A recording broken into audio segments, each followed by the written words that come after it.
Hey, my friend, we're slipping once more into a 1,000-year-old twist of history. Picture yourself nestled on a cozy bed, the bedside lamp casting a dim glow, while I whisper in your ear about medieval nobles, dripping with wealth, yet trembling at a shadow gliding across the sky. You won't survive the night, trust me. A playful warning, because sleep will claim you before the moon swallows the sun. But don't drift off just yet. A scene of golden candlelight wavering, hushed prayers fading, and ruby rings thrust skyward awaits you. Hit like, subscribe, and tell me what city you're tuning in from. Then switch off the light. Turn on the fan for its gentle hum to lull you. We'll wander through 16 slow, vivid scenes like melting wax, unraveling why medieval elites feared eclipses so much they lit golden candles to buy good fortune. On a gloomy noon in 1230, thick gray clouds blanketed the Toulouse sky like an old woolen shawl smothering the early summer sun. The bell of St. Serene Cathedral tolled its first resonant clang, a bronze warning lingering longer than usual, answered by a chorus of smaller bells scattered across the city, weaving a wave of sound that rolled over red-tiled roofs. A wine vendor in the alley of Rue du Tour looked up, wiping his hands on his apron, listening. A weaver on the Pont-Neuf bridge paused her loom, her needle hovering mid-air. Yet, as if guided by some timeless rhythm, the merrymaking crowd still poured into the cobblestone streets, preparing for the fair. They set up stalls of aged goat cheese, flung green hemp garlands, and hung wooden cages with squawking turkeys. The air brimmed with the scent of herb-crusted sausages mixed with chestnut bread's ashy warmth. Everyone was busy, as if the breeze stirring the bells was merely a grumble from a disgruntled angel, easy to ignore so long as purses jingled. Less than 3 miles away, Montclair Castle perched on a high stone ledge overlooking endless grasslands, its architecture both fortress and boast of opulence. Round towers with beehive spires, sandstone walls dark as aged wine, stained glass windows gleaming like a cat's eyes at night. In the great hall, polished basalt floors reflected the still red hearth fire, unneeded in May. A Flanders tapestry stretched across, its central lion clutching a sword, woven with real gold thread faded by generations. There, Hugues de Montclar, richest count in southern France, who once bragged his lineage would endure as long as the castle itself, staggered beside an oak table, clutching a freshly opened letter. The envelope, sealed tight with red wax bearing a Scorpio constellation, was the private mark of a Storiac, Provence's court astrologer. That scorpion alone signaled urgency, but as Hugues broke the seal, his hand shook so fiercely the jagged wax streak resembled clotted blood on parchment. He inhaled the pine resin scent wafting from the hearth, steadying himself. The first line struck like a blow. Sub umbra lunae, regnum tremet. Under the moon's shadow, kingdoms will tremble. Then, in bold ink, a Storiac's precise prophecy. Tomorrow, at high noon, Toulouse would plunge into a total solar eclipse, lasting 300 heartbeats. To a scholar, it was a cosmic dance of orbits. To the count, it rang like a hammer on a coffin lid. Hugues let the letter fall, his fingers gripping his ruby ring so tightly his knuckles blanched. He wasn't illiterate. He'd funded copies of Ptolemy's astronomical treatises. Yet between pages and the real shadow, a chasm of dread yawned wider than reason. An eclipse in old beliefs, was the devil's backward glance, a dragon swallowing the sun's golden coin, and those who basked most in its light would be devoured too. He thought of his treasure vault lined with Venetian tiles, the rare Chateau d'Yquem in his cellars, the lion crest embroidered in gold thread on his ceremonial armor. If the sun dimmed, what shielded him? Wealth held value only in light. In darkness's reign, heavy metal was a burden, not a talisman. Wind slipped through the window slats, carrying damp grass and distant bagpipes. Shepherds rehearsing a triumphant tune for the fair's parade. Hughes forced a dry smile. Commoners would sing until the end, oblivious to the doom overhead, like moths fluttering around a candle, unaware fire consumed their wings. Yet he, educated and forewarned, was the one trembling. The irony stung. He turned to a black lacquered chest by the window, unlocked it, and pulled out a leather-bound chronicle of his dynasty. Its final page bore a family tree, an oak rising, each branch etched with an ancestor's name. Hughes traced his own, imagining its sap draining if the eclipse proved ill-omened. For a moment, he recalled his grandmother's childhood tale. Look straight at an eclipse, child, and what do you see? Your name scratched from heaven's ledger. The story, though antiquated, had clawed into his subconscious long before telescopes or lenses were conceived. Outside in the courtyard, two sparrows swooped to the windowsill, chirping, then darted off as the sky dimmed a shade. Not the eclipse, just clouds. Yet Hughes's heart thudded harder. He yanked the bell cord, voice hoarse. Send a rider to St. Serene Monastery at once. Ask Friar Etienne if they've enough relics. In his mind, the truest amulet wasn't an army, but saintly bones in glass cases. Alongside, he muttered plans to order candles, saffron-infused beeswax, wrapped in gold leaf, no fewer than 50, to light the great hall at noon tomorrow. Their price would surely soar, but what was coin if heads might roll?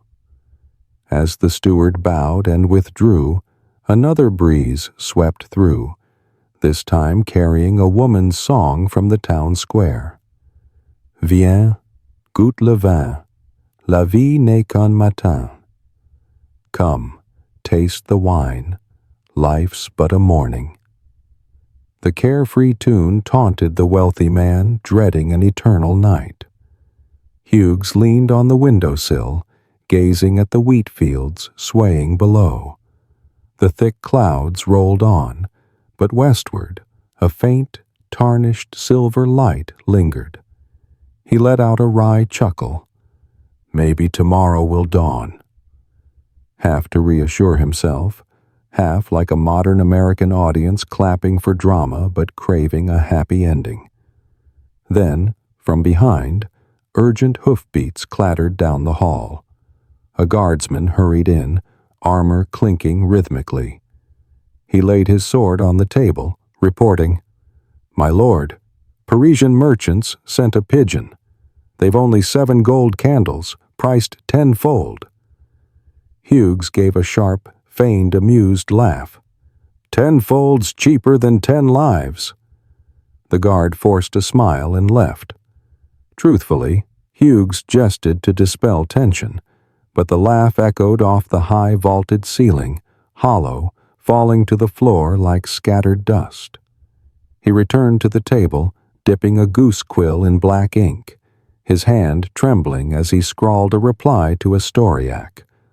Old friend, chart the moon's dance for me. If I survive, I'll gift you a tower of century-old wine. Finishing, he sealed it with wax, this time so carefully The droplet formed a perfect crescent moon, a self-soothing ritual to tame chaos. Outside, the cathedral bell tolled again, slower, dreamier, like a heart slipping into midday slumber. The wind shifted, carrying the warm scent of countryside, making 1,000 daisies on the hillside sway, a sea of pale gold. From afar, one might see a shadow, not the eclipse, but the fear flickering across the Count's face, blanketing vineyards, creeping up castle walls, silently awaiting tomorrow's noon. In that stillness, only the patter of servants' feet echoed, gathering firewood, hanging drapes, counting candles. Hughes sank into an oak chair, rubbing his eyes. He told himself to stay calm, but his hand kept stroking the ruby ring. On the sill, a small olive-wood Virgin Mary statue seemed to gaze at him with pity. From the unseen void, the distant Garonne River's murmur droned like a lullaby, reminding, rivers flow through darkness and dawn, sparing neither count nor peasant. Yet Hughes, amid Flanders tapestries, glowing hearths, and ominous letters, heard only his heartbeat counting down. How long is 300 beats? The question looped, relentless, like an unseen clock ticking over Montclair's fate. And Toulouse, bustling with its fair below the hill, remained unaware of the shadow inching closer, step by step, along the ancient axis of earth and sky. As the sun sank fully behind the castle ramparts, Montclair's main kitchen resembled a colossal forge more than a place for cooking. 4 charcoal ovens roared red-hot, stone walls glistened with damp sweat, the vaulted ceiling smudged with soot, and the air hung thick as venison stew simmering fiercely. The steam of roasted deer, laced with nutmeg, Sarawak pepper, and a hint of cassia cinnamon, stung the nostrils with a sharp, savory bite. The rhythmic thwack-thwack of knives against ashwood cutting boards beat a steady march, but here the army was only vegetables, ribs, and glistening wheels of cheese sweating beads of oily fat. At the heart of this seething battlefield stood head chef Arnaud Devernies, his apron streaked with grease, his tall white cap smoke-stained, marinating a 3rd slab of venison in Madeiran wine. The short, stocky man, with shoulders like aged oak wedges, preferred silence. The clink of a spoon stirring a pan was his truest tongue. Yet tonight, amid the haze of sizzling oil, he leaned close to whisper into the ear of Benoit, the scrawny 13-year-old kitchen boy who was frantically whittling wooden skewers. He didn't need to speak loudly, for rumors sprouted in the kitchen faster than sourdough yeast. Heard the Count ordered 50 golden candles. Golden candles, understand? Beeswax mixed with saffron dust, each one. Arnaud paused, flicking his grease-stained hand downward to glare at Benoit. Worth my whole season's wages. The words dissolved into the crackle of frying fat, but they hit hard enough to freeze Benoit, his knife missing its rhythm, nearly nicking his palm. His eyes widened like soaked chickpeas, staring at the trembling skewers as if fear had yanked his hair upright. 1 candle? A season's pay? A season earned him 2 silver pennies, barely enough for wooden clogs and a patched linen shirt. No elaboration was needed. The imaginations of the linen-clad underclass wove their own comic drama. Golden ingots, sprouting wicks, burning briefly before pooling into useless wax puddles on marble floors. They called it the ashes of the rich, dazzling at first, but leaving a sticky mess for servants to scrape. Yet before their mocking grins could dry, Arnott frowned, thinking of the ration ledger. If the Count was trembling over an eclipse, he'd order the steward to cut smoked meat, trim goat cheese, dilute broth, meaning Arnott must conjure more from less, like a magician pulling a roasted duck from an empty pot. Benoit fretted differently. Slashed grain wages, a colder kitchen, and cranky guards who'd thrash him if the soup lacked salt. Worst of all, Brutus, the old mastiff and guardian of the stockpot, would go hungry, howling through the night, keeping the kitchen row sleepless. Superstitious housekeepers would swear it was a ghost's wail and blame the boy. A gust slipped through the half-open back door, flipping a page in the ingredient log. On its sweat-smudged edge, Arnott had scrawled in brown ink, "Cinnamon, 1 pound, depleted."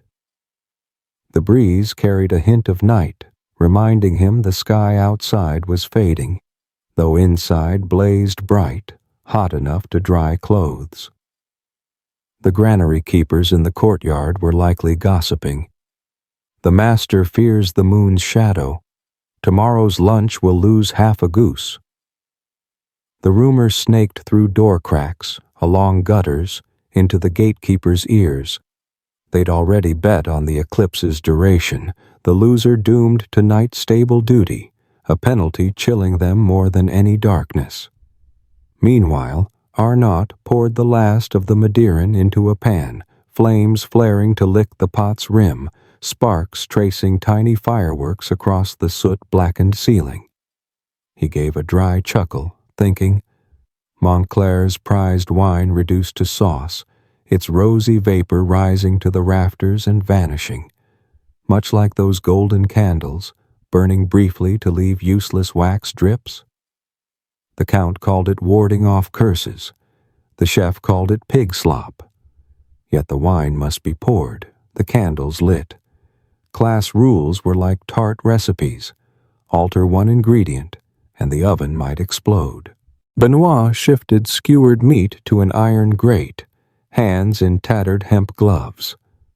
The frayed fibers pricked his skin, but he gritted his teeth, eyes darting to the doorway where shadows flickered. 2 porters staggered in, hauling a wooden crate, their faces heavy as stones dredged from the moat. The crate's lid was wax-sealed, stamped with a golden sunburst. Specialty candles. The moment hung so still, Benoit heard his heartbeat thump in his skull. Part curiosity, part awe. He imagined wages evaporating in each crate, like magic spending without counting. Arnaud watched from the corner of his eye, feigning indifference but mentally tallying. 50 candles meant 50 reasons for less salt pork, 50 chances to be cornered and scolded for excess waste. Yet his pragmatism whispered thanks. Fear bred feasts. Post-eclipse, the Count would surely throw a survival banquet, hiring minstrels, inviting distant guests, and Arnott could showcase his gilded leaf-wrapped roasted swan, a dish reserved for those proving purses thicker than lunar orbits. Finding a glimmer of hope, he smirked, a sweat droplet hissing into the pot. Light humor, he called this knack for spotting brightness in a hellish kitchen. Like 21st century Americans joking about 5G towers causing rain to forget gas prices, the kitchen crew jested about golden candles chasing dragons to ignore shrinking meat scales. The thought softened Arnott, his knife gliding through carrots, slicing them thin as cicada wings, each falling into a water basin with a soothing plink like rare rain. Slaughter hour came, the first watch, the crescent moon yet to rise, but the kitchen had boarded its windows against gusts fanning flames. The trapped heat cracked a brick in the oven. Outside, a horse's hooves clipped sharply, signaling a new messenger. Rumors poised to branch anew, but the rising scent of fermenting rye bread wafted, quelling stray thoughts like beer foam. Food always trumped prophecy. A growling stomach silenced the mind. Arnott banked the fire, draping a linen cloth over the simmering pot, then scanned the room of meat and fish. Like a director inspecting a stage, he counted wooden spoons, weighed salt, tapped copper pans for their clear ring. All must be ready for tomorrow's noon meal, a reassuring feast for the guards, whose sharp swords demanded full bellies. Benoit tidied knives, thinking of Brutus. He'd sneak the dog some marrow bones tomorrow, lest the beast, 4 times his size, whine through the eclipse, prompting the superstitious housekeeper to blame ghostly wails and punish the boy. On a high wooden rack, an oak platter held nutmeg seeds, half depleted, a spice rivaling gold dust in price. Arnaud told Benoit to whittle a new spoon, as the old one's cracked edge wasted powder. A minor detail, but the chef knew. Saving a gram of spice today could offset a penny docked from tomorrow's wages. Ironically, they bought golden candles for luck, but pinched nutmeg to avoid loss. Risk had its hierarchy, scent its price. Night settled like a tight lid. Crickets chirped through stone walls, mingling with the stew's soft bubbling, weaving a hypnotic melody. Arnott rinsed knives, a faint iron-wet scent rising. He wondered if, when tomorrow's shadow cloaked the castle, these blades would still chop carrots or slice rations. The thought passed lightly, like steam, too fleeting to condense. He wiped his hands on his apron, exhaling, a breath of one who controlled only his stew, not the heavens. In the kitchen's corner, Benoit gathered onion skins to burn for ash to scrub odors, then hesitated. What if onion smoke signaled ill omens? He set them aside, waiting for dawn. The knives' rhythm had stilled, the oven's vents half closed, the kitchen cooling to a mere afternoon desert heat. Servants' footsteps dwindled outside, the castle sinking into the stone's breath. On the wooden table, lists of golden candles, spices, and ration cuts lay stacked. 3 ledgers, awaiting a lunar shadow. Beyond, Toulouse had likely dimmed its night market. The bard hung his lute. The pig-brain vendor went home. The candle-maker sparked a plan for new molds. But in Montclar's kitchen, Arnaud snuffed the last tallow lamp, its glow fading like the sun's rumored eclipse. He nodded to Benoit, signaling, "Done. Rest." No more words needed. The boy understood. Rest to rise early tomorrow, and to see if the sky devoured light or just their livelihoods. The oven's embers dwindled, their rosy glow fading like faith's last coal. Yet nutmeg's scent lingered, gently warming the room, a final embrace from the kitchen to its firekeepers. If a kitchen god existed, they'd surely smile. In the trenches of knives and boards, people found humor to sleep soundly. Eclipse, gold, or panicked counts be damned. In Paris, on a cool, early summer night in 1230, the Seine's breeze slithered along stone banks, weaving through fishbone alleys before pausing at Rue des Chandelles, Candle Street. At the end of that narrow lane, a 3-story workshop of brick, tile, and timber loomed like a half-gnawed honeycomb. Its walls, sealed with parchment windows to block damp air, let only faint candlelight flicker through, glinting like fireflies.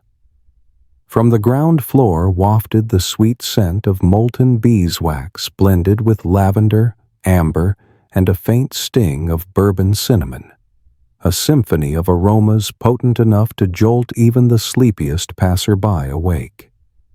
Inside, the Order of Light, the famed yet secretive guild of candle makers, as stealthy as owls, convened an urgent meeting.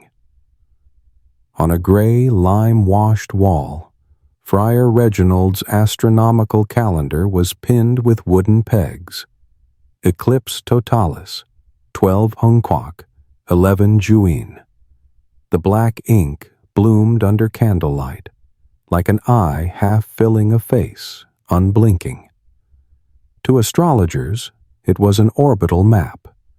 To the Order of Light, it was a divine promissory note, a golden omen gifted by the heavens. Master craftsman Allard de Montreuil, the guild's head, braced both hands on the rim of a massive wax vat.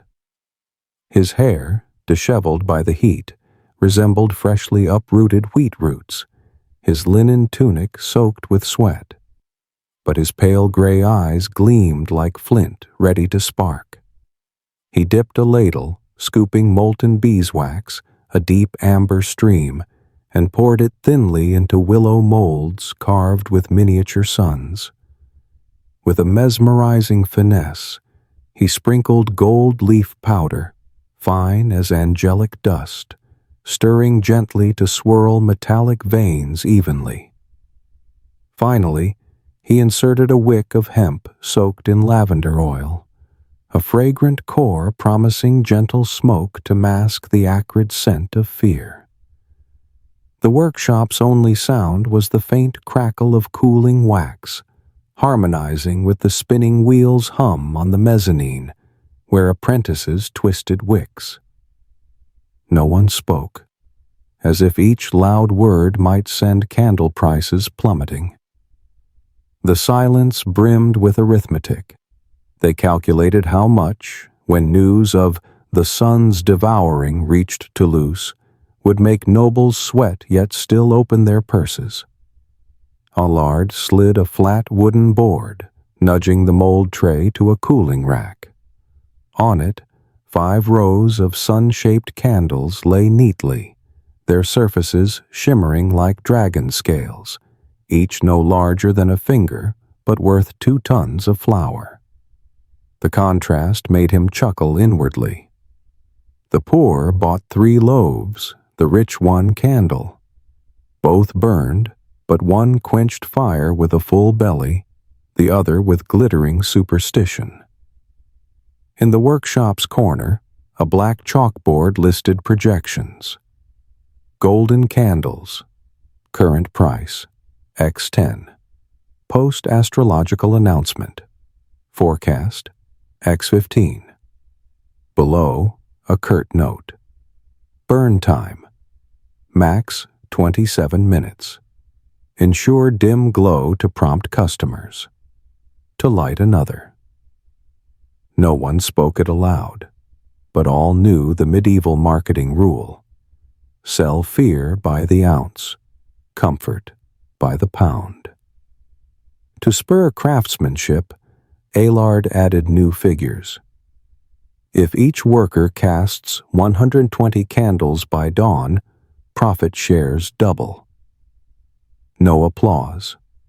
They bowed heads, smiling in candlelight, then returned to the vats.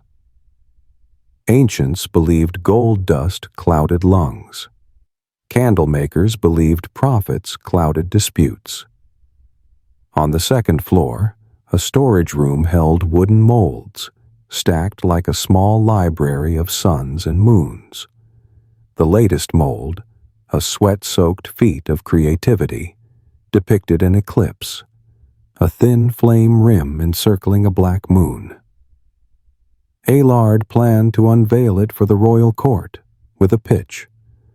Light it when the moon's shadow peaks to blind the devil's eyes. He smirked. What demon cared for gold or wax?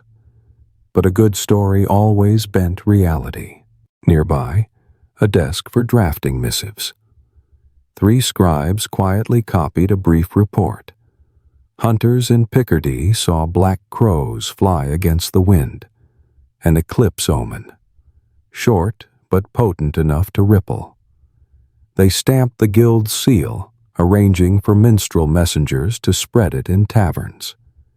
This was the Order's 13th century tick-tock, sowing news as melodies, letting crowds sing, viraling without algorithms. When someone hummed "Black Crows Hide the Sun," fear's radius grew and candle purses opened. Back on the ground floor, Aylard ran his palm over a warm candle blank. Lavender oil seeped into his skin, leaving a tranquil scent, a prelude to the sleep-rich patrons craved. He tested a light. The candle, barely 6 knuckles tall, blazed like cathedral-stained glass in morning sun.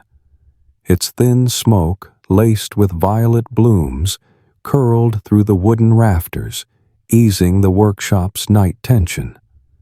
Half their art was timing. Too long, clients felt absolved and bought no more. Too short, they'd complain. 27 minutes was the golden, pardon the pun, balance between wallets and nerves. As the large hourglass on the table emptied its first sand layer, a brief rest arrived. Aylard pulled up a wooden chair, setting out 2 thick-crusted loaves, a jar of honey, and brie cheese. They ate quietly, keeping minds alert without waking stomachs. In candlelight, gold-dusted faces glowed like painted warriors, spears swapped for molds. Occasionally, someone cracked a weary smile, picturing Toulouse nobles betting lives on the tiny candles they shaped with patient spit. From afar, Saint Denis' bell tolled a low note, echoing like a prayer marking the eclipse's approach. The workshop glanced at the ceiling, knowing no sky was visible. Aylard cleared his throat, keeping superstition at bay. He tapped a stick thrice on the wax vat. Work resumed. The gesture held light humor. They, the Order of Light, snuffed sleep to sell peaceful slumber to others. Midnight settled, the workshop sinking into mechanical rhythm. Scoop, pour, sprinkle, set wick, stack, crate, a loop smooth as a wooden lullaby. Oak crates, wax-sealed, rolled to cool cellars. Their exteriors bore carved suns, gold leaf glinting fitfully. On one lid, Aylard chalked, "To Toulouse, Express by dawn."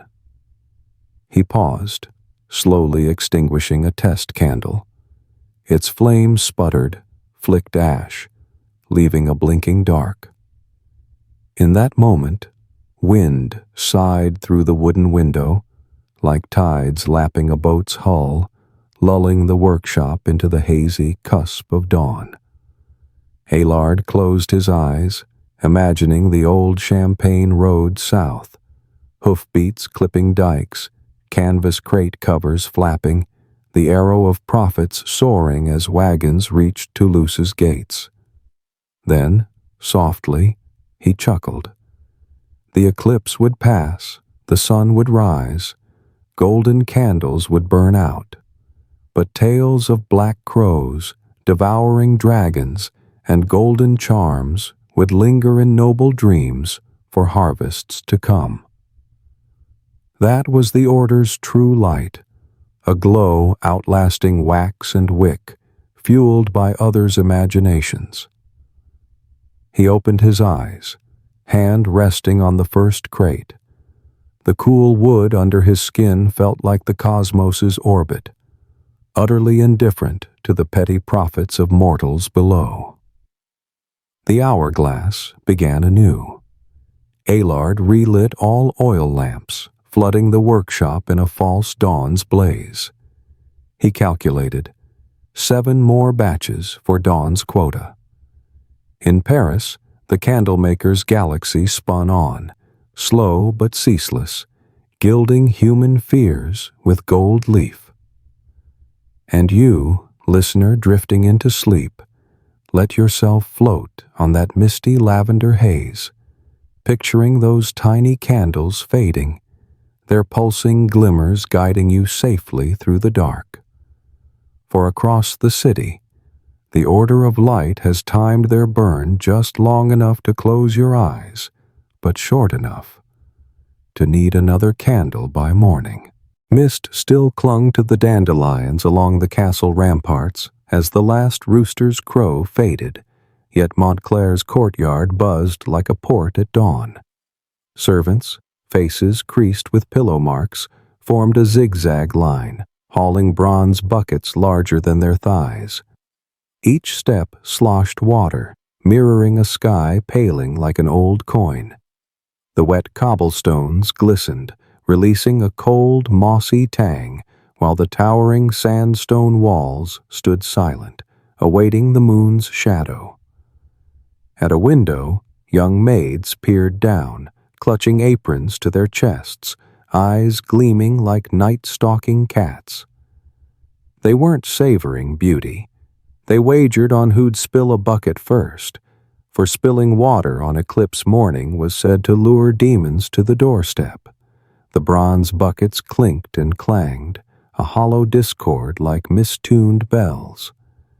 That metallic drone, monotonous, relentless, slipped through arched corridors, echoing back, weaving a sound no one wanted but couldn't mute. It was a grating symphony, a relentless hum that seeped into every hall. Water was drawn from the deep eastern courtyard well, its surface black as if it had already devoured the moon, yielding heavy ladles with each pull. Servants aligned the buckets precisely, spaced just enough to avoid touching, the gaps reserved for the chill of spirits, as the old nursemaids' tales warned children. Each bucket caught dawn's frail light, like misty mirrors laid flat, poised to reveal cold secrets when the sky darkened. All night, they'd whispered, water in the buckets would freeze to stone during the eclipse, and anyone foolish enough to peer in would see their own face, without pupils. No one knew the tale's origin, but fear, when flavored, spread faster than stew to hungry mouths. Kitchen maids sneaked coarse salt grains into bucket bottoms to anchor the water's soul, while a groundsman scoffed but checked well depth to avoid looking directly. Fear, after all, didn't care who believed. It only needed a cracked door to slither through. Upstairs, Count Hughes emerged from a lightless prayer, issuing rapid orders. Cover all mirrors, remove purple drapes from eastern windows, scatter dried Armenian rose petals on the hall's carpets, flowers that smoldered slowly, their fragrant smoke warding off ghosts. Polished bronze mirrors, just unmounted, leaned against walls, shrouded in hemp cloth like sleeping mummies. Drapes piled high, a mournful fabric mountain, stripped the corridors of regal purple, leaving only bleak gray stone. On the floor, rose petals mixed with oak sawdust, ready to be crushed under rushing feet. Hughes believed the Holy Land's scent would divert wandering spirits, ensuring they didn't slip into his private chambers amid the dark. Meanwhile, Junior Steward Etienne, clutching a task roster, darted along stone corridors, his steps hurried yet soft as a mouse's. The roster listed Well Water Team, 32 buckets, Mirror Cover Team, 14 panels, Rose Petal Team, 3 sacks. As Etienne passed, bucket chains jangled clong against rims, answered by the shuffle of cloth slippers. These faint sounds merged into a sonic rain, draping the castle in the dull rhythm of an enormous hourglass endlessly turning. One grain fell, another waited, no one daring to break the cycle.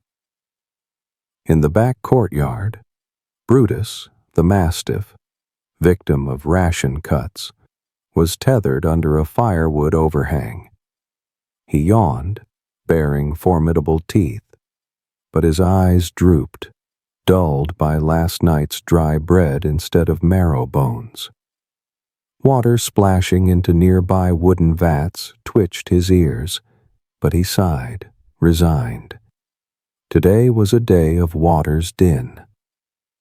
A young maid, pitying him, tossed a scrap of beef fat.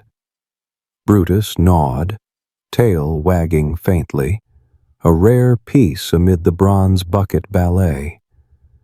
As the sun crested the ramparts, its warm light, barely settled, was chased by gray clouds, tinting the courtyard an indescribable periwinkle. Servants glanced up, spotting a leaden streak racing west. Hearts clenched, fearing the moon's shadow had come early. But it was only damp clouds, yet the bucket line quivered with a faint tremor, like crystal struck by wind. Time stretched with anxiety. The courtyard sundial stood still, but each breath dragged, laced with a slow, nagging pulse, lulling enough to soothe, yet jittery enough to jolt.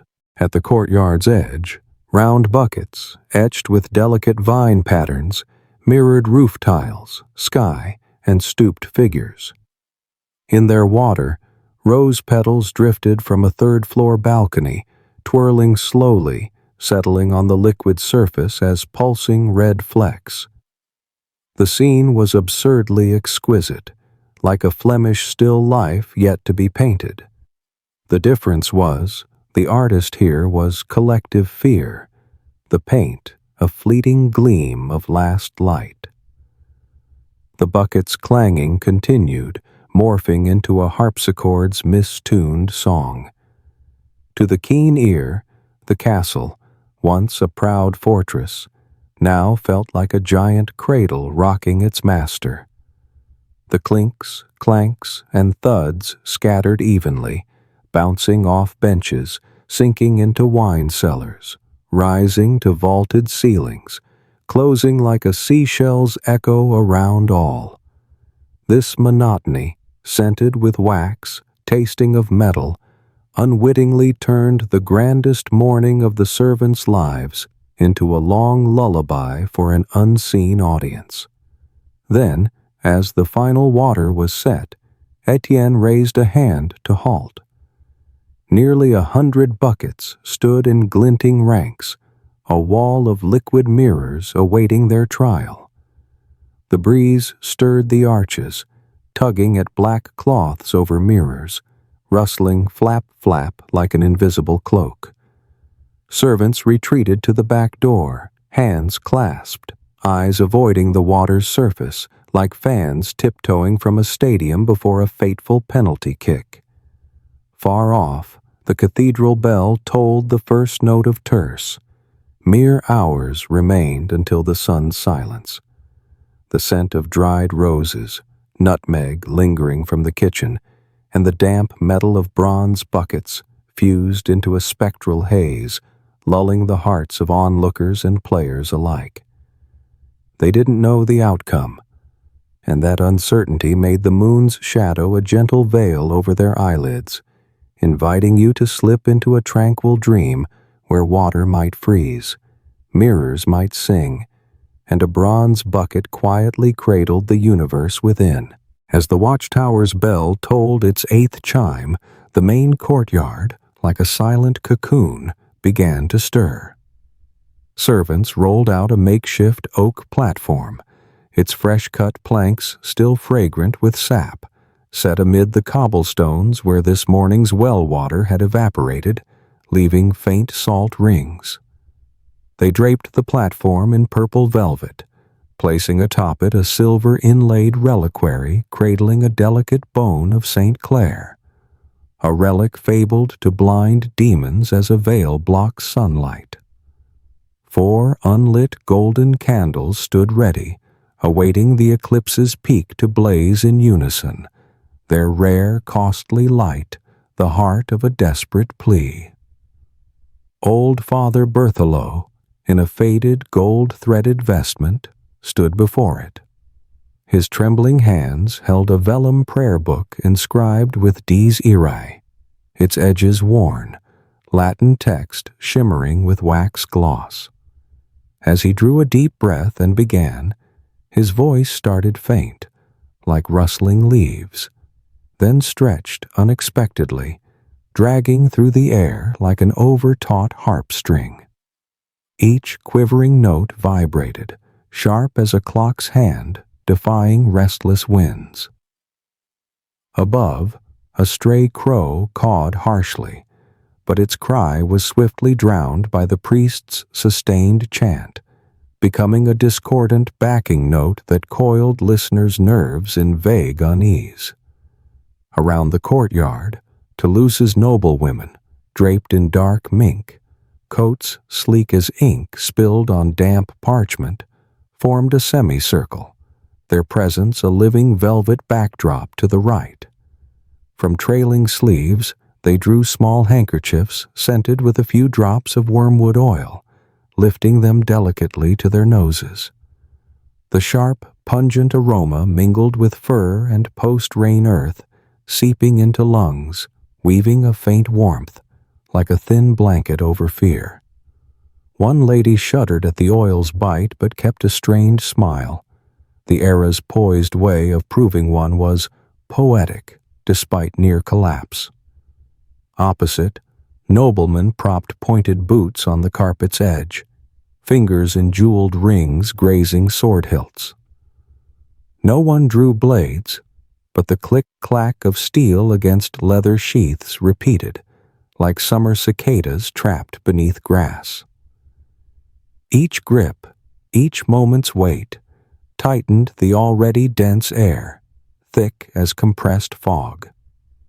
Strangely, this urgent haze steadied faint hearts, distracting them from the sun's light slowly retreating across the stone.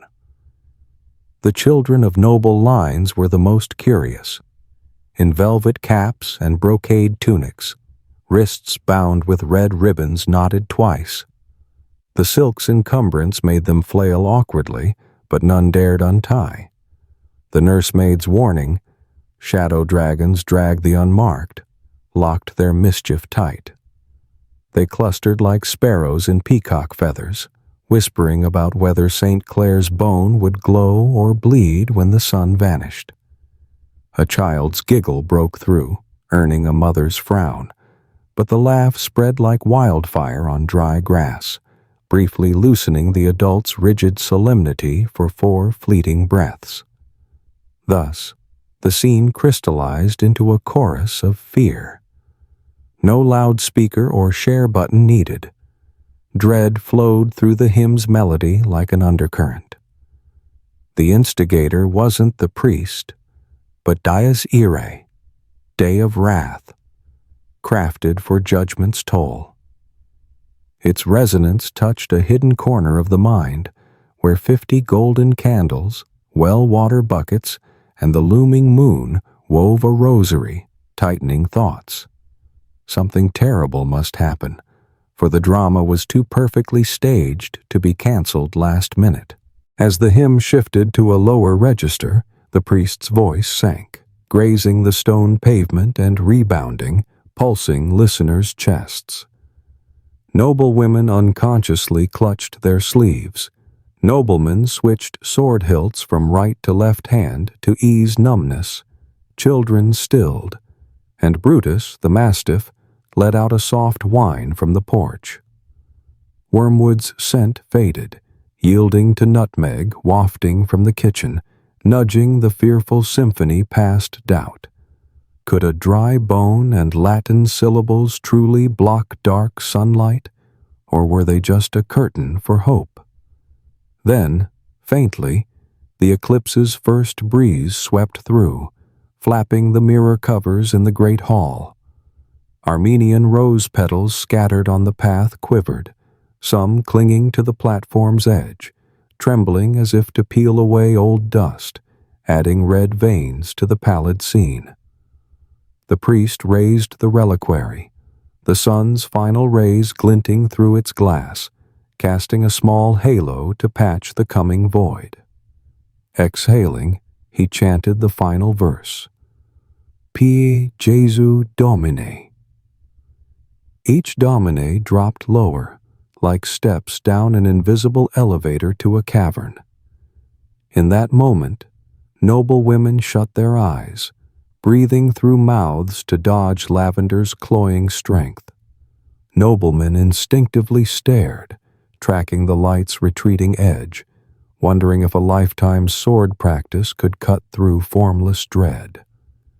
Red ribbons on children's wrists twitched, not from demons, but because the youngest reached for the hand beside them.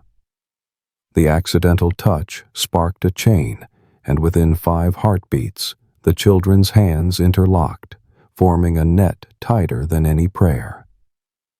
No one, not even Hughes watching from his high chamber window, realized they'd joined a social network scored by breaths, scents, metal clinks, and chants. News needed no parchment or pigeons. It raced through chests, surged to eyes' corners, spilled in exhales, feeding the heartbeat next door. Fear, thus, bore no scandal, needed no drum. It sang, and every heart found its harmony, joining the chorus. Just as the priest's voice seemed ready to snap, he stopped. The final note dissolved, letting silence pour like slow honey. On the platform, the reliquary stood proud, St. Clair's bone unmoved, unchanged. The non-event shook more than any horror could. Breaths caught. The air measured only by heartbeats thrummed in ears like taut drums. The sun outside had halved, bathing the courtyard in milky gray. Instead of roaring, the fearful chorus hushed, suspended on the fragile line between faith and doubt, saint and mere bone. Yet, like a lullaby's recipe, slowing pulses and drooping eyelids softened under the tranquil air. Fear, caged in disciplined ritual, became a soothing murmur, whispering to the mind that fighting could wait. A brief eye-closing was fine. Perhaps, in that moment, noble women felt mink cloaks too heavy, letting shoulders sag. Noblemen noticed aching hands on sword hilts, loosening grips. Children forgot shadow dragons, counting fallen petals. The priest lowered the reliquary, murmuring a softer Latin verse, like cotton wisps, then stepped back. The hymn ceased, but fear's chord still hummed faintly in the stone, just enough to keep the castle's souls hovering between wake and sleep, safe yet alert. And you, American listener seeking a lullaby, can drift into that milky gray, hearing the near-snapped harp string linger, letting distant fear wrap you like a light blanket, easing you into a daytime dream where red ribbons are merely silk threads marking a safe path home. As the sundial's shadow etched its peak on the castle ramparts, Toulouse shifted its tone, as if a cosmic hand had twisted a frequency dial. A thin, chillingly rude breeze slithered through the courtyard, whisking away the last pollen dust clinging to the scattered Armenian rose petals. It didn't howl or whistle, merely glided, yet felt like an endless black cloth flung over the glass cage that held noon's sunlight. In 2 heartbeats, the honey-golden courtyard turned a leaden palette, casting human shadows like glyphs on the verge of being erased from parchment. Pigeons roosting on the rooftops, ordinarily courteous white courier breeds, erupted into frenzied wing beats.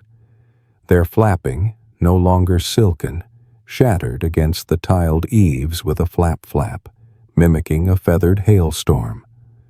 Even the boldest, who'd perched unflinching on guards' helmets, bolted skyward like debtors fleeing a creditor slamming heaven's gate. Below, the hunting dogs, usually dozing for banquet scraps, unleashed a choral howl, tuneless and chaotic. Their notes soared high, then cracked, plunging to a low warble like a double reed flute blown by trembling lips. To human ears, this cacophony terrified. To the dogs, it merely signaled the sky's prank, snatching the ceiling's lantern without a bill. On the bell tower, 3 monks on special duty awaited their cue. When the moon's edge touched the silver compass's marked ring, they'd trigger the grain flip.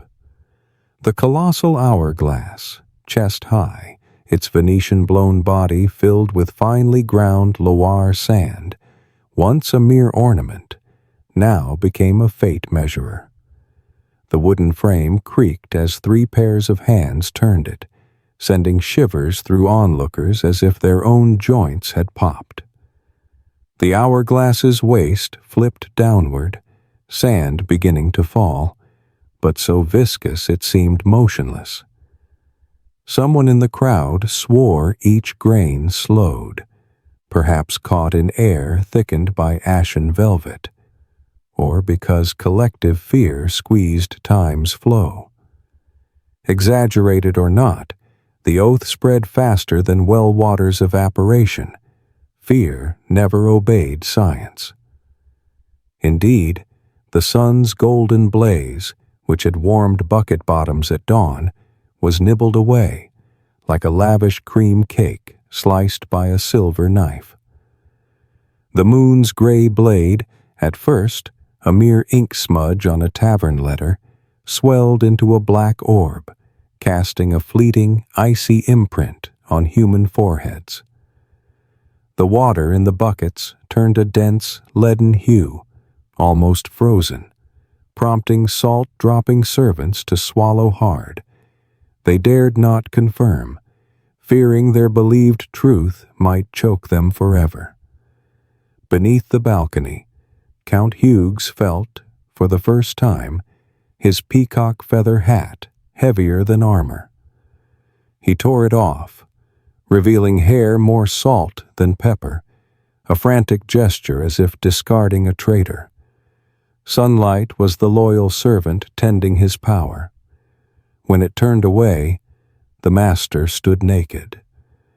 He thrust an arm skyward, a conductor gone overboard, and the command rippled, "Light the candles!" The order landed, and the 50 golden candles, 50 pleas to offset doom, ignited from hemp oil torches. The soft pfft was faint, but in the dead silence, it swelled into a burst of tiny paper firecrackers. For a moment, the lavender-soaked wicks flared a gentle green, exhaling rosy smoke. Then the metallic candle bodies consumed noon's black haze. Scents of honey, saffron, and cedarwood flooded noble women's lungs, mingling with the wormwood on their handkerchiefs, crafting a fragrant elixir for quaking souls. The light smoke wove around the children's red ribbons, curling like fiery feathers, briefly cloaking them in new robes, a small detail enough to make some forget demons, chasing the shimmering mirage aloft. The candle's glow, though feeble, claimed the stage unchallenged under the sky's dark canopy. Tiny golden flecks dappled the burgundy-stained castle walls, turning lifeless stone into a living gilded mosaic, a theatrical effect even future Romeos would envy. A noblewoman sighed softly, claiming the candlelight wove romance into life, though her undertone muttered, "at a gut-wrenching cost." A touch of humor. As the cosmos played its free blackout, humans countered with fireworks, bottled in their wallets. From the kitchen window, Chef Arnaud glanced at the scene, muttering to Benoit that the candles, 8 beats in, had already burned a knuckle's worth, enough to force tomorrow's stew to stretch with extra bones. The boy frowned, plotting to save the best marrow for Brutus. Eclipse or not, the stomach's itinerary held first-class tickets. Elsewhere, mirror-covering servants peeked through parted drapes for seconds, checking if the mercury-backed glass shivered. Spotting candle reflections, they recoiled, like children caught raiding jam jars, convincing themselves they'd won the demon glimpse game. On the bell tower, the timekeeping monk felt like a stage lead. Half the sand had fallen, yet time seemed carried by another, crawling. He told himself, "Don't watch the sand, it'll be rude." But his eyes drifted to the glass's neck like a magnet. As darkness thickened, the sand's pace didn't shift, but the light through the glass narrowed, making the stream look sluggish, like oat porridge through a sick throat. For years after, tales claimed Monclar's hourglass measured fear, not gravity. In the courtyard, the platform bearing St. Clair's reliquary glowed softly. Not a miracle, just candlelight through silver filigree.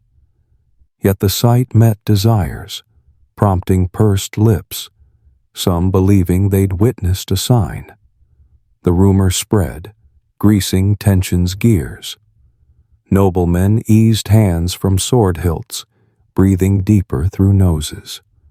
Noble women let stray curls slip from coronets, faces less ashen. A servant secretly tallied profits. Half-burned candles meant the count might order more. They just needed to survive till dinner. Then, abruptly, as all braced for the shadow's depths, a white-orange flame flared behind the moon, like a coin's edge cracking in a forge. That diamond gleam pierced candle smoke, painting a faint rainbow on stone dust, silencing the hounds. A child whispered, "The sun's biting the dragon back." But the sound barely left their lips, swallowed by awed gasps. No one clapped, yet anxiety's ice shattered within each chest. As the fiery rim grew into a blazing ring, relief fused with scented haze, draping a soothing blanket thick as a hymn book. Hughes, breathless on the stone staircase, hadn't redonned his hat. Sweat traced icy paths down his temples. He glanced around, seeing pigeons return, panting on roof edges, Brutus flicking ears before resting his muzzle on paws, as if never part of the howling choir. The hourglass's final grains trickled, falling as the moon's shadow peeled from the sun's disk. Time, it seemed, kept its rhythm. The golden candles shrank, wax dripping into amber spikes, etching ladder-like patterns on the wood, a fragrant resin script of swish, swish. Lavender yielded to lingering Armenian rose smoke, blending with kitchen nutmeg wafts. This lavish medley, born of superstition, outdid any herbal tonic, calming nerves. Noblewomen pressed noses to handkerchiefs, now hiding yawns after their fear pageant. Noblemen started, swords nearly grazing ground as hands slackened. Children licked lips, realizing pear tarts in their pockets might outshine miracles. Thus, the climax's cusp ended not with a break, but a slow melt, seeping into time's cracks like honey through a clay jar's fissure. The initial chill deflated like a punctured souffle, restoring Toulouse's sultry June noon. Only now, the sun behind the moon cast a reversed glow, tinting stones more violet than blush, and fear just shed lay on the ground like a discarded mink cloak awaiting cleanup. As Father Berthelot cleared his throat for Lux Eterna to welcome light's return, his voice rang soft as a porcelain lid closing, telling the city lunch was late but ready, and if the meat was cold, blame the kitchen, not the heavens. Night would follow, with Madeiran-fueled feasts and exaggerated tales, hourglass sand felling gravity, golden candles spinning mid-air, St. Clair's bone blushing pink. But in this moment, as sunlight returned like a slightly rude guest, those who'd crossed a vast veil found they still breathed, hungered, craved gossip. That murmur, rising from Montclair's courtyard, was a distant lullaby for American listeners in darkened rooms, singing, "The cosmos may douse its lights any time, but with a few witty candles and a whiff of nutmeg, the crossroads moment is just a prolonged yawn, ushering you to a safe slumber." As the moon's shadow still dominated the sun's disk, the 50 golden candles, Montclair Castle's singing ingots, blazed in unison like dancers in radiant gowns stepping onto a darkened stage. Their flames, initially a pale green, like a lazy cat's eyes, warmed into dreamy amber. With each second, lavender-soaked wicks gulped air, exhaling ever brighter halos, pushing the encroaching gloom back to the stone walls. Across the rough, burgundy-hued ramparts, candlelight swept trembling circles. Seen from afar, they resembled a shower of golden coins falling, splashing, then sinking, separated only by the breathless gasps of a rapt audience. Medieval lighting lacked Fresnel spotlights, but Paris's candlemakers had stumbled upon a special effect. Beeswax blended with saffron produced a deep, serene gold, with unrefined saffron grains acting as diffusion prisms, softening the glow into gentle swirls, like honey drizzling onto warm bread. The stone walls transformed into a gemstone mirror, conjuring an illusion that the castle was chained in an eternal golden deluge, a dream far beyond the reach of Florence's future bankers. Scent was the drama's second act. Montreal beeswax, already sweet and nutty, unleashed a dark, molasses-like oil when saffron met flame, laced with autumnal crispness and a price tag to terrify any ledger. Cedarwood undertones, warm with young timber, gathered fine smoke particles into swan feather rings, draping spectators' necks in an invisible shawl. One breath coated the lungs in velvet, slowing the pulse by half a beat, akin to sipping cinnamon-spiked hot cocoa in a 21st century Starbucks, except the bank deposit here was gold dust melting into wax droplets. Amid the honeyed glow, the noblewomen's mink garments shifted hue. Brown deepened to russet, glinting like koi scales in a Japanese pond. The new radiance made them forget the cooled wormwood on their handkerchiefs, now fretting if their face powder might ignite. They tilted heads, adjusting caps to catch the shimmer in their curls. The art of Instagram posing didn't wait for apps. In 1230, ladies angled for cheeks glowing brighter than their neighbors, even against raw stone. For the noblemen, metal armor clasps and boot buckles reflected amber, as if the group had bathed in a brewery's ale. A young baron tapped his sword hilt, hearing a ting instead of a clang, shooting a helpless grin at his peer. Even steel begged for gold's favor, like a debtor clinging to a bank. Yet beneath their eyes lurked fear. If each candle bought a year of life, what if someone miscalculated the exchange rate, and the flame died halfway? That belief was the performance's pivot. Every rich Toulousain had heard monks preach, "Gold is the color of God, its hue divine, so burning it was a direct deposit to paradise." But clerics offered no receipts. They merely hinted, hands cupped, that the more you burn, the safer you are. Sound familiar? It was medieval life insurance, a policy paid in wax worth 10 dairy cows. Today, under this stone roof, all silently calculated, 1 candle, 1 year, 50 candles, 50 years, and 50 ways to trick death into dodging another courtyard. Lady Margot, a famously stingy widow, bit her lip as the 10th candle's flame licked upward. Her mind spun a simple sum.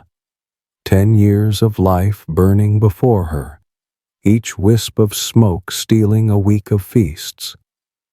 Her stomach sank, regretting not siphoning cellar wine for an 11th candle as backup. Across, young Lord Armand, who'd bet friends he feared no moon's shadow, recalled he was still unwed, glancing at his comrade, tempted to nod for 2 spare candles, just in case. Thus, Steward Etienne scurried from the candle platform to the shadowed servants, whispering, "Check the stores. Don't let anyone skimp. Tonight, we all live by wax clocks." As calculations swirled like bolts of silk, the candles followed their own logic. Wax melted at their bases, pooling onto silver trays, crackling faintly like early summer rain on tiles. Hardened golden droplets formed tiny towers, like garnet nuggets, reflecting rosy flames. These were life-year stones slipping from the tally, silently signaling loss.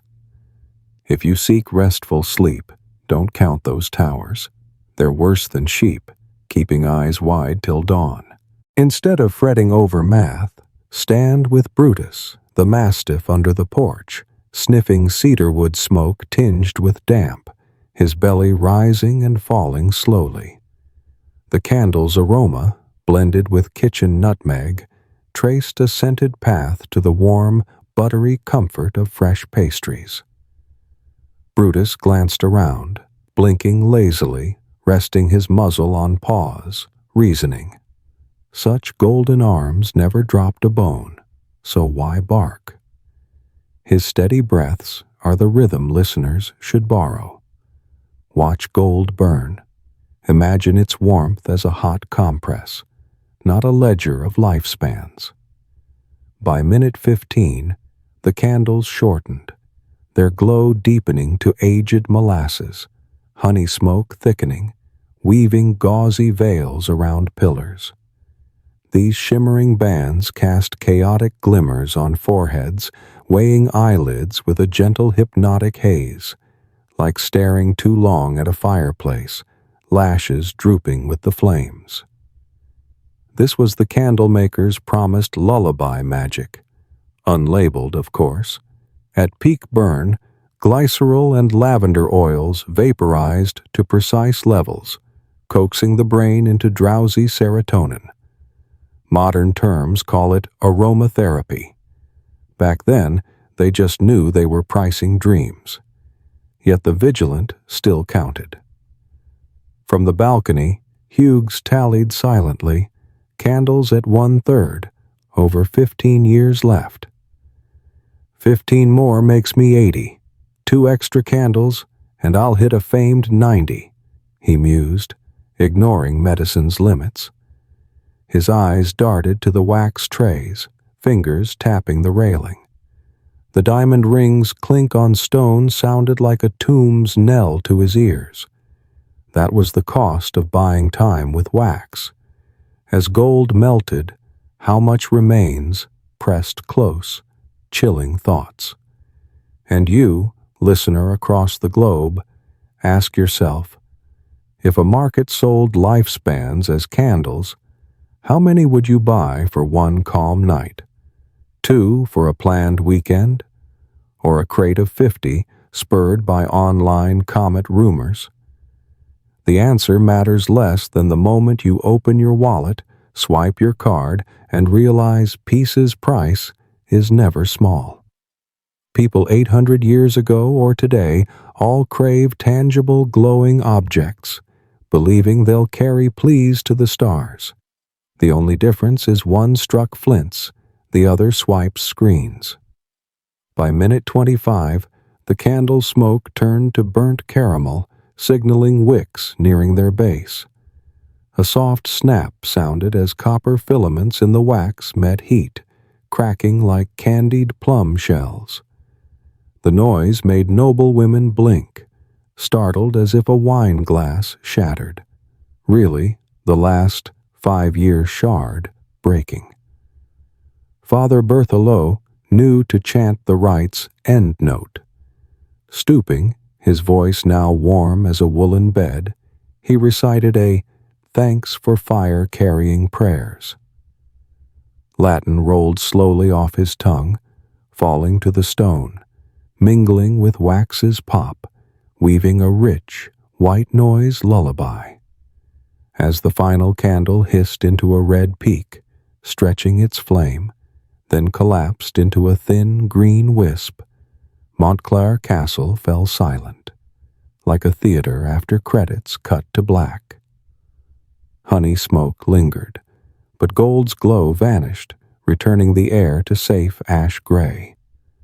No screams, no applause. They inhaled deeply, shoulders dropping in sync, a tidal wave of breaths retreating, erasing black crow tracks from the shore. Cooled wax droplets hardened into amber arches on the trays, retaining a sweet scent that would linger for hours, despite the sun's imminent return beyond clouds. Servants tipped trays, prying wax into chests. Burnt gold still held gold's value, no percentage lost. Children untied red ribbons, chasing smoke trails in games, tracing misty paths with fairy tale arms.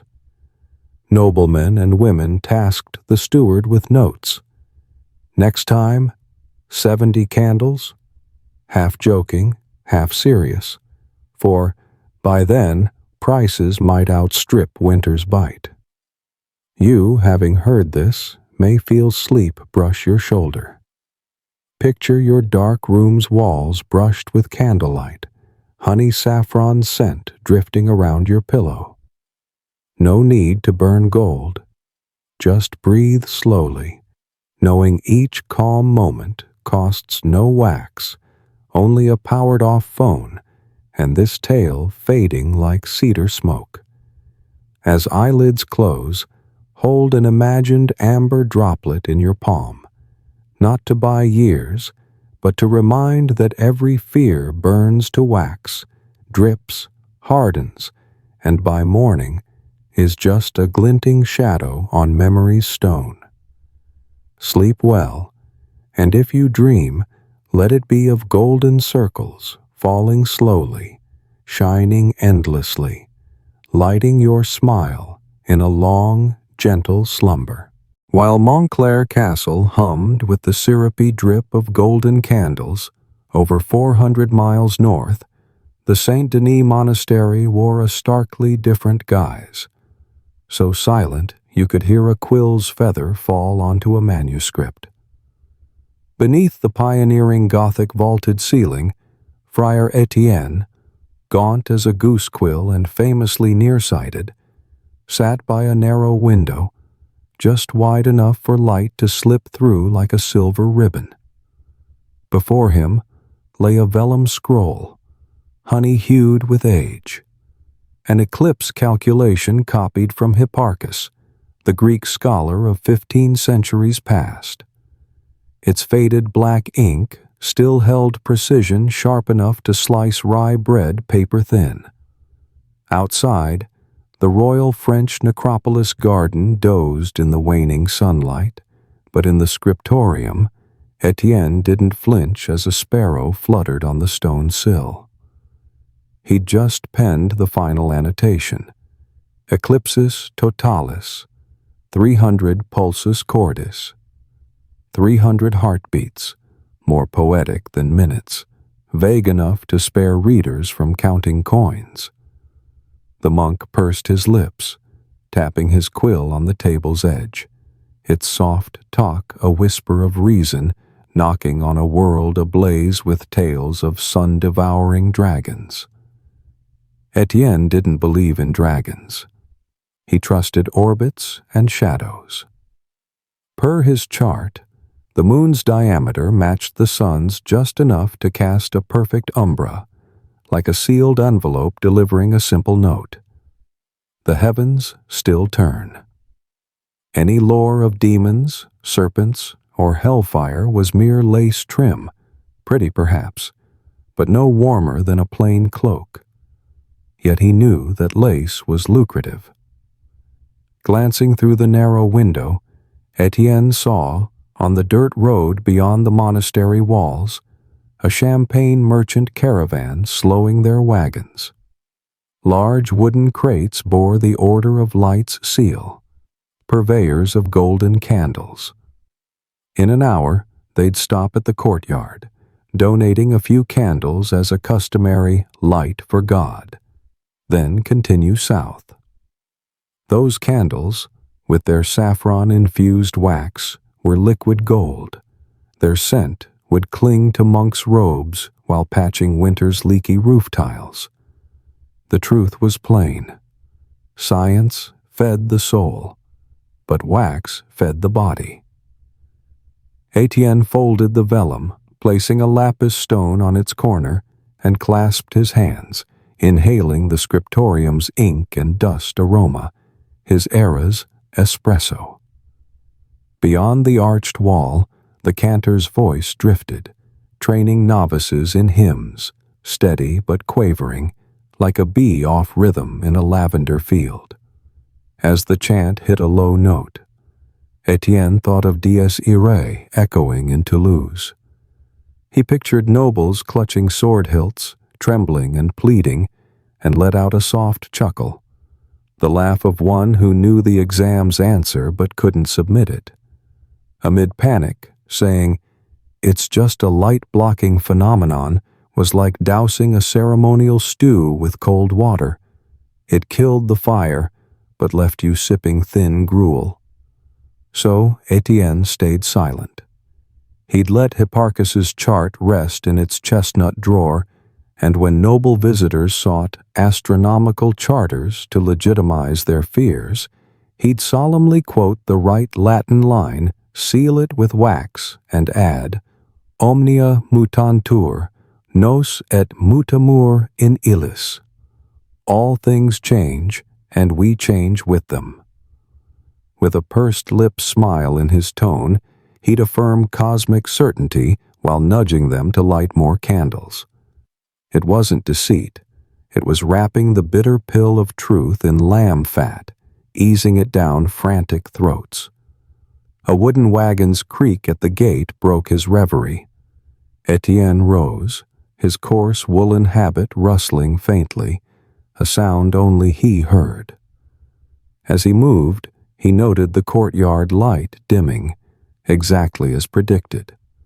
Mentally, he counted his pulse as a clock, 209, 210.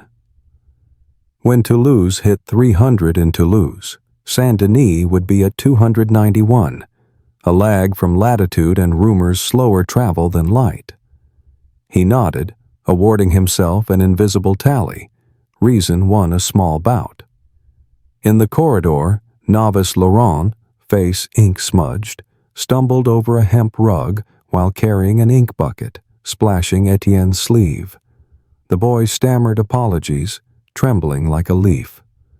Etienne merely nodded, saying, "Don't fret.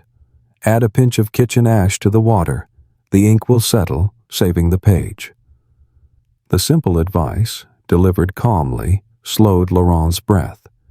It was Etienne's life philosophy: to quell fear, sprinkle practical dust, letting delusion's sediment sink.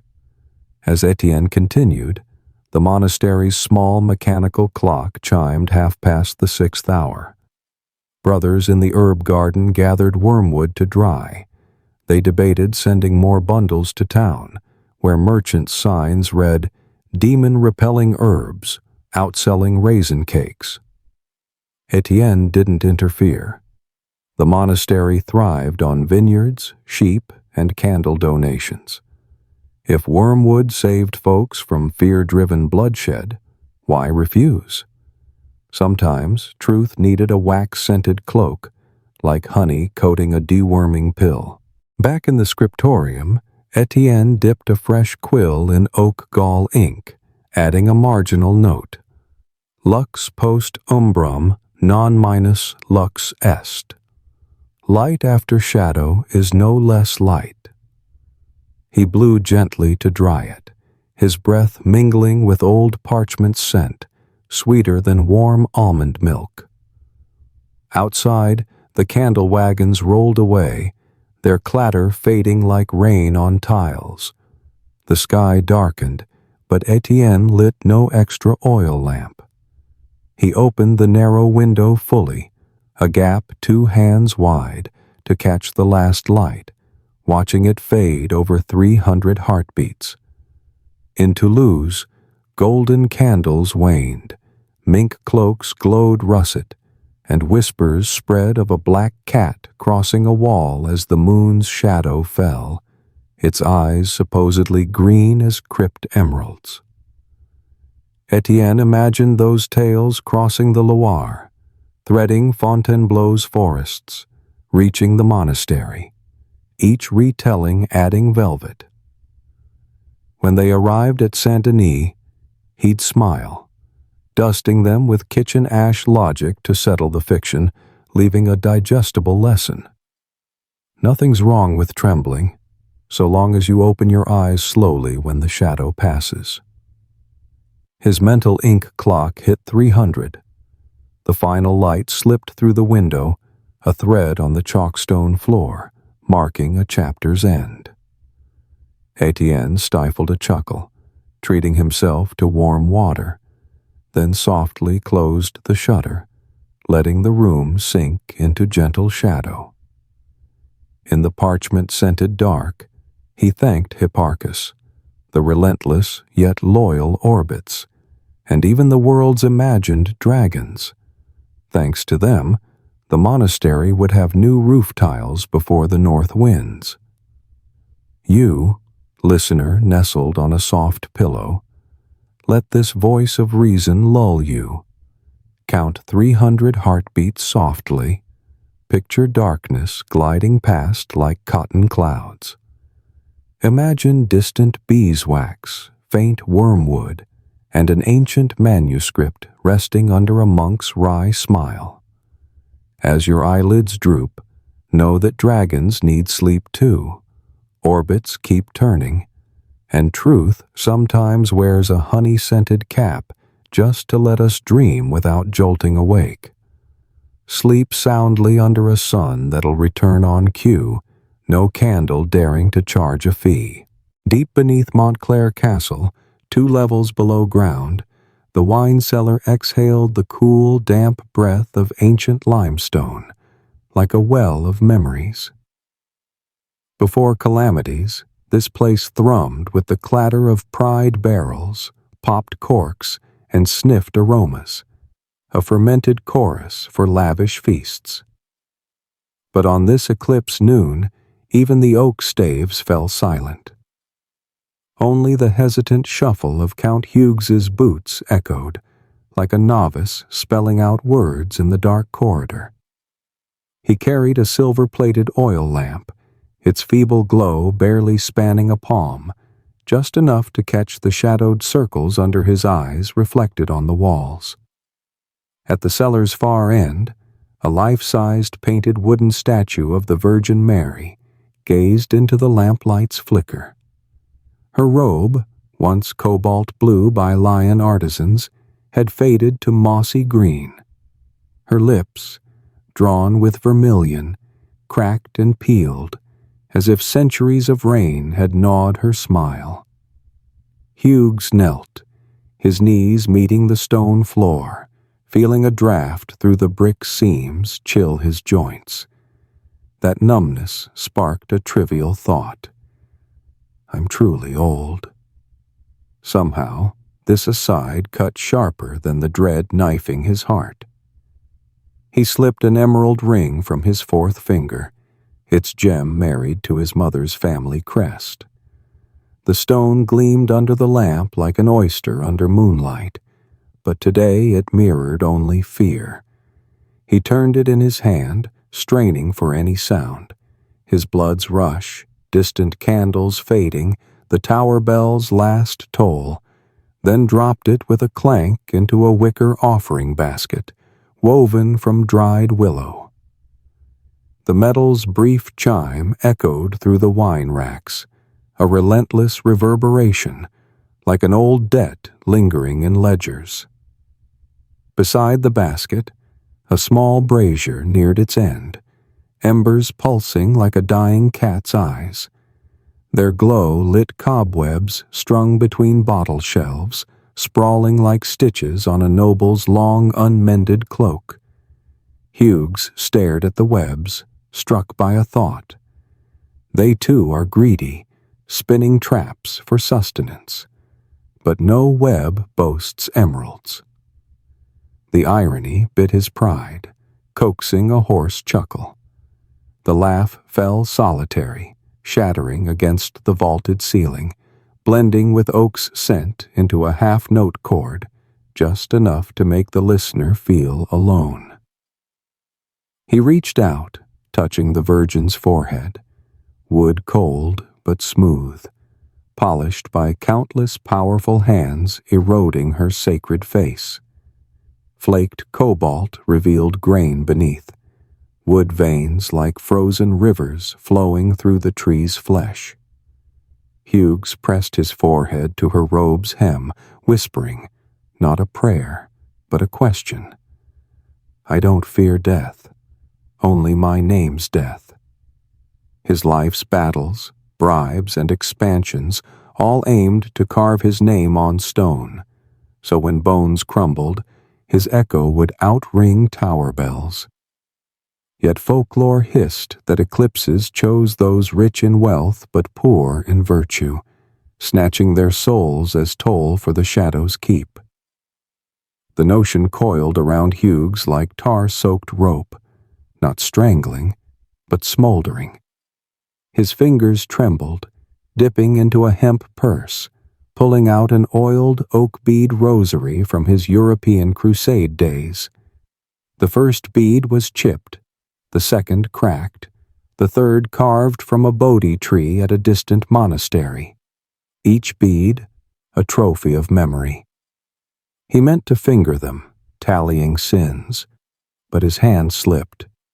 The rosary fell, clattering click-click across the floor, like dried beans raining on terracotta. The brittle sound froze him, then sparked dark humor. Wealth falls like parched peas, gold or grain, all slipping when hands shake enough. For a fleeting moment, the cellar morphed into a twilight courtroom. Wine barrels lined up as jurors, each red wax seal and eye judging guilt. On a rack, a 30-year-aged Wyquem bottle dripped tick-tick onto a silver tray, punctuating the imagined trial's climax. Hughes braced both hands, rising slowly, cursing his stiff knees. He muttered, 300 heartbeats for the moon to swallow the sky. How many more to redeem my debts? The question looped, answered only by the cellar's drip of ripened grape on oak. Just then, above in the courtyard, the Eclipse's final fiery rim emerged. New light slipped through barred vents, casting a silvery thread down the stairwell. A slender beam grazed the offering basket, striking the donated emerald, igniting it with a green glow like nocturnal algae. Hughes started, heart lurching. Is the heavens returning it, deeming the gift too small? Reason caught up. The lamp flickered, light bounced. No deity. Yet even that half-science couldn't quell the metaphor sinking in. Cast-off wealth still dazzled. Ambition, though gilded, reflected its owner's shadowed corners. He stooped, gathering the scattered rosary, each bead cold and wine-sticky. The tart grape scent, mixed with oaked resin, stirred a memory. His coronation night, uncorking a burgundy cask, wine splashing his armor red, laughter echoing off walls. That night, he believed his voice could drown judgment. But now, in the gray noon cellar, he spoke softer, fearing his breath might toll a bell, not for God, but for a greedy demon. Placing the rosary in the Virgin's basket, Hughes whispered, "I give it all." He paused, realizing servants would scavenge the dark cellar, melting wax for roof repairs or pocketing half.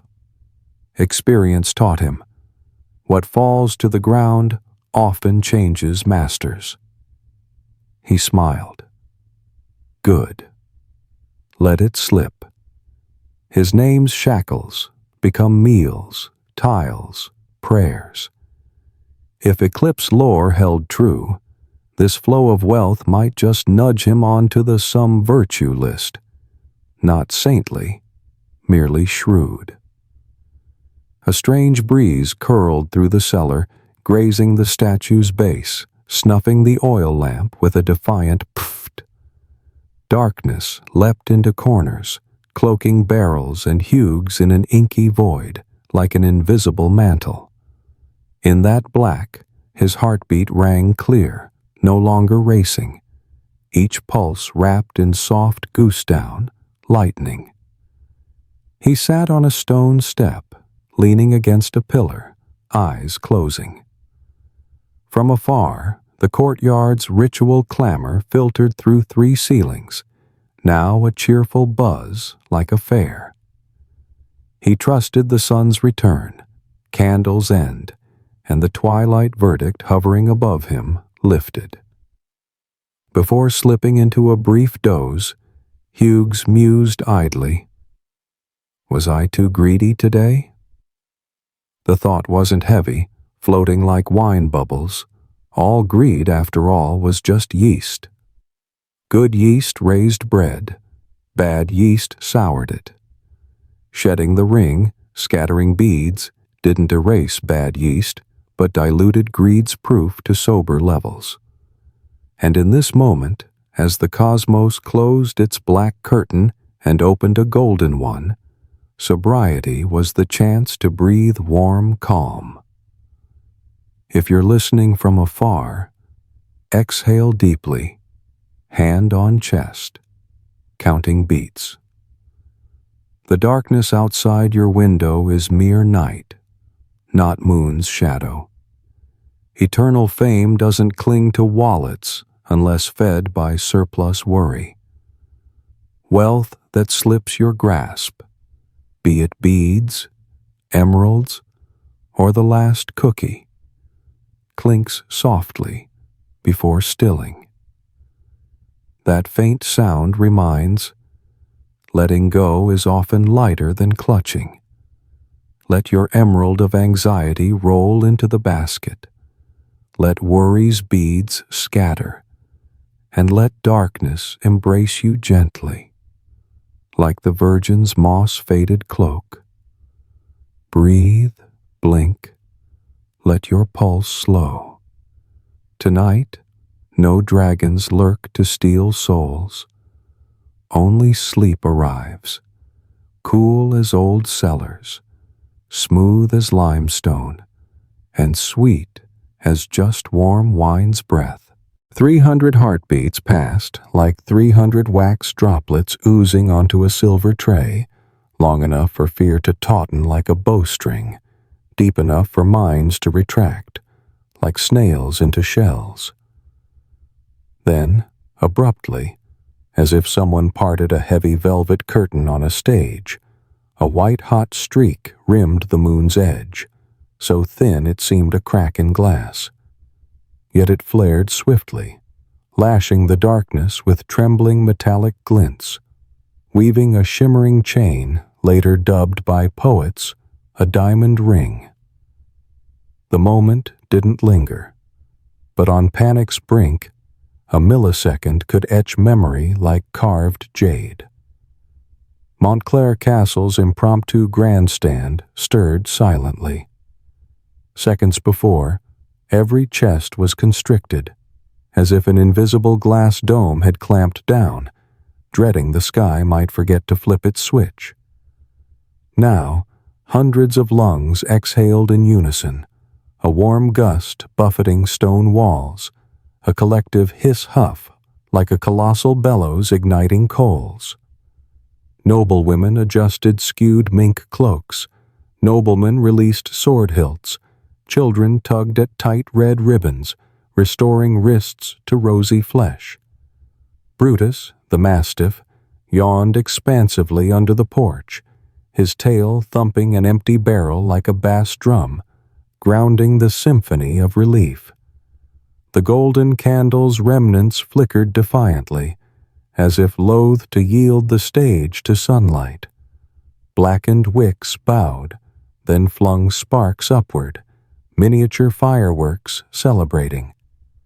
Saffron-laced beeswax burned out, leaving caramelized threads snaking across the stone. Hardened, they formed glinting amber pools, reflecting the sky's newborn gleam. From afar, the courtyard seemed coated in liquid gold, rippling underfoot, a mute sea where the only waves were tiny flickers, shimmering like tardy silver fish scales. From the balcony, Count Hughes gripped the railing until his knuckles blanched, then laughed. His was a bitter chuckle, but laced with life's honeyed thirst, blending into a strange flavor.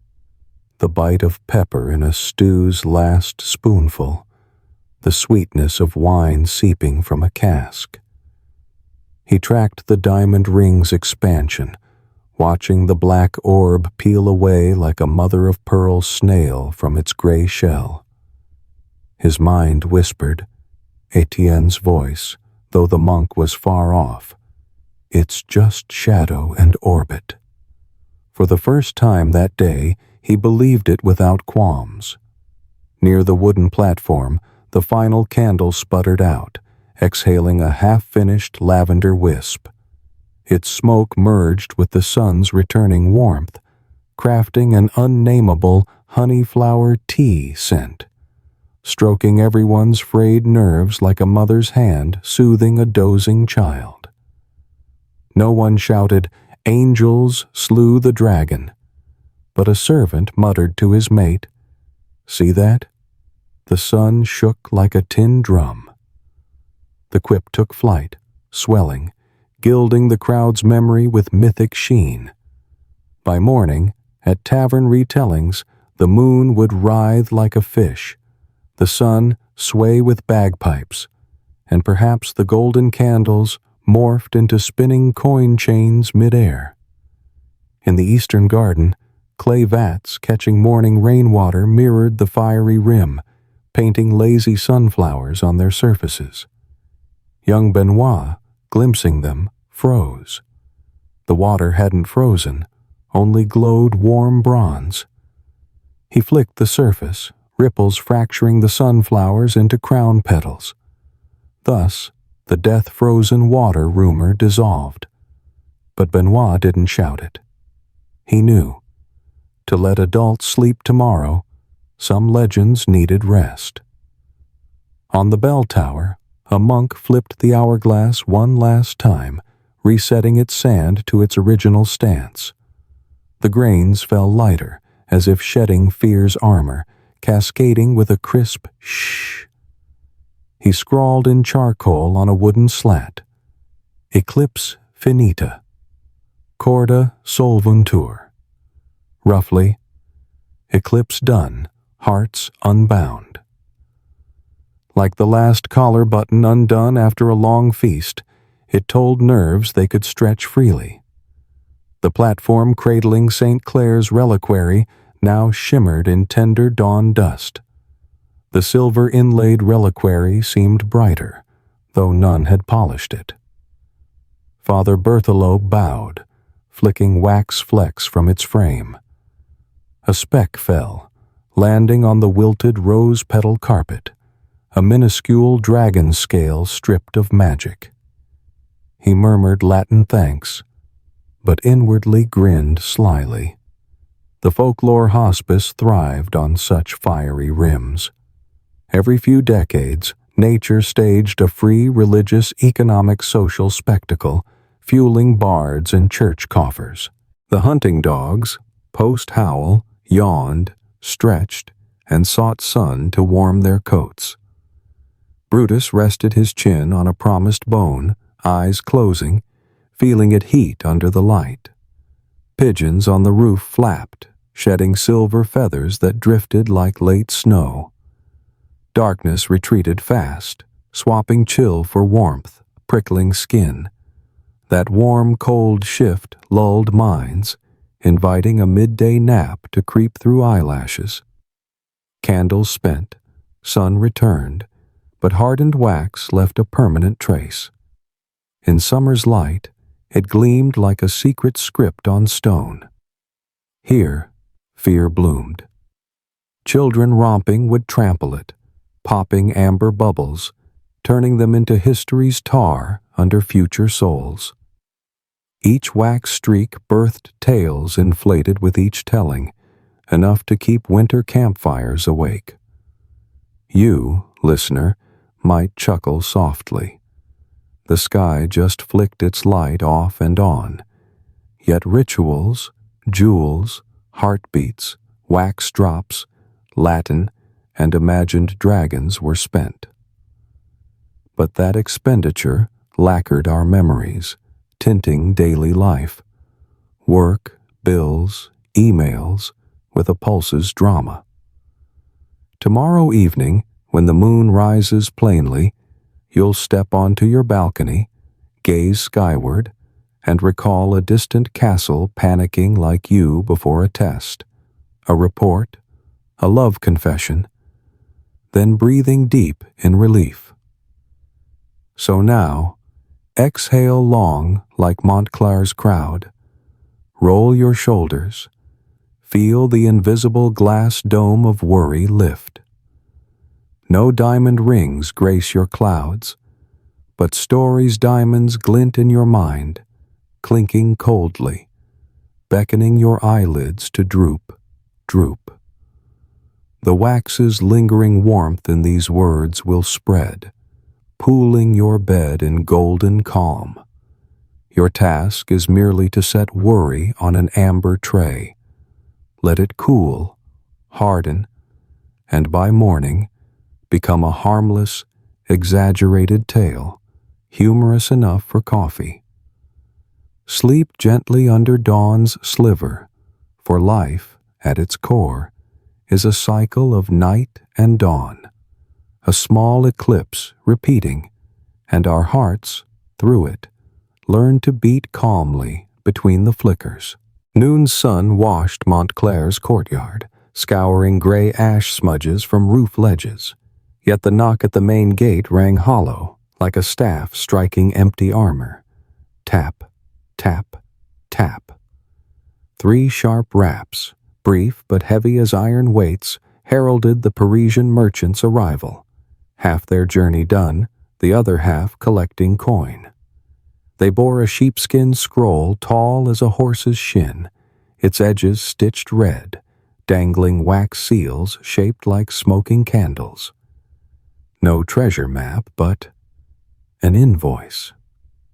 The servant opened the gate, catching a faint whiff of warm beeswax, saffron, and, oddly, silvered paper.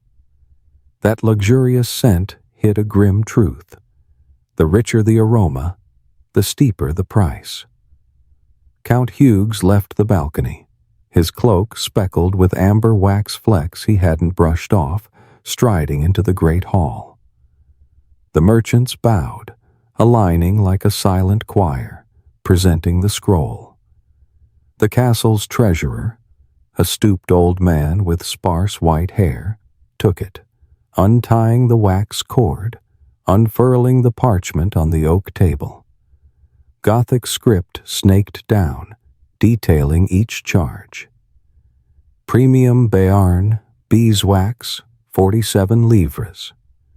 Toledo saffron, finest grade, finely ground, 32 livres. Montreuil gold leaf powder, 23-carat purity, 68 livres. Libyan cedar wicks, moon-dried, 15 livres. And a tiny slanted note, urgent express transport fee, 12 livres. The total, scrawled with a flourish like a dragon's tail at a Tet festival, doubled the verbal deposit Hughes had agreed to yesterday. Hughes swallowed hard. He'd once paid for a new stable without blinking, but these figures, glinting like will-o-wisps, stung his pride with 1,000 pricks. Behind him, mink-clad noblewomen peeked, feigning glove adjustments, giggling as they tallied how many Italian silk ribbons the bill could buy. The air soured, like crushed grapes left in a cask post-harvest. Instead of flushing red, Hughes flashed a diplomatic smile, signing with a flourish, his wax-sealed crest pressed so hard it cracked the edge, like gritting teeth to stifle pain. He waved for the treasurer to fetch the tax ledgers, dark walnut leather tomes, 3 fingers thick. Flipping to the latest collections page, his index finger darted to the contingency surcharge column. A wide blank space waited, as if destined for this moment. Hughes didn't hesitate. He scratched a new line, inking Celestial Protection Tax.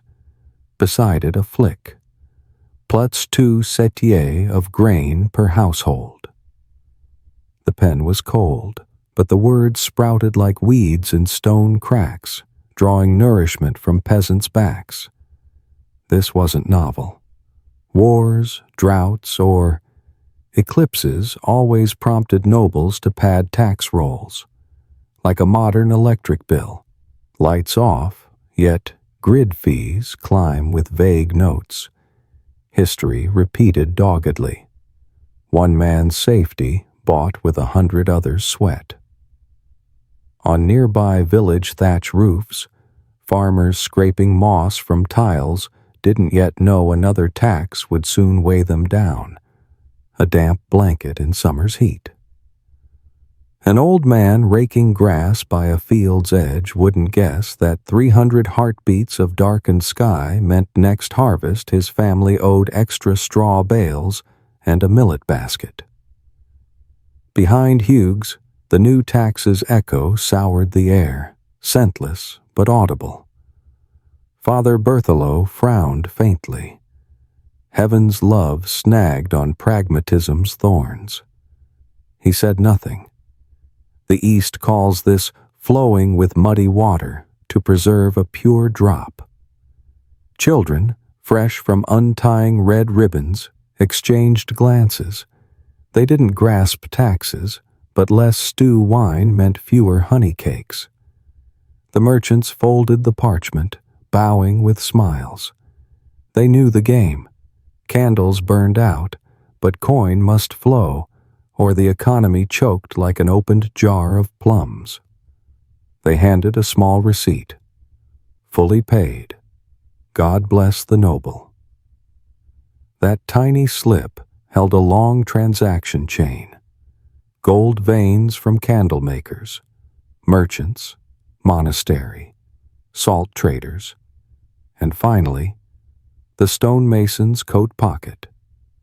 Each transfer inflated value like rising yeast, everyone skimming a spoonful. What of the tax ledger's fate?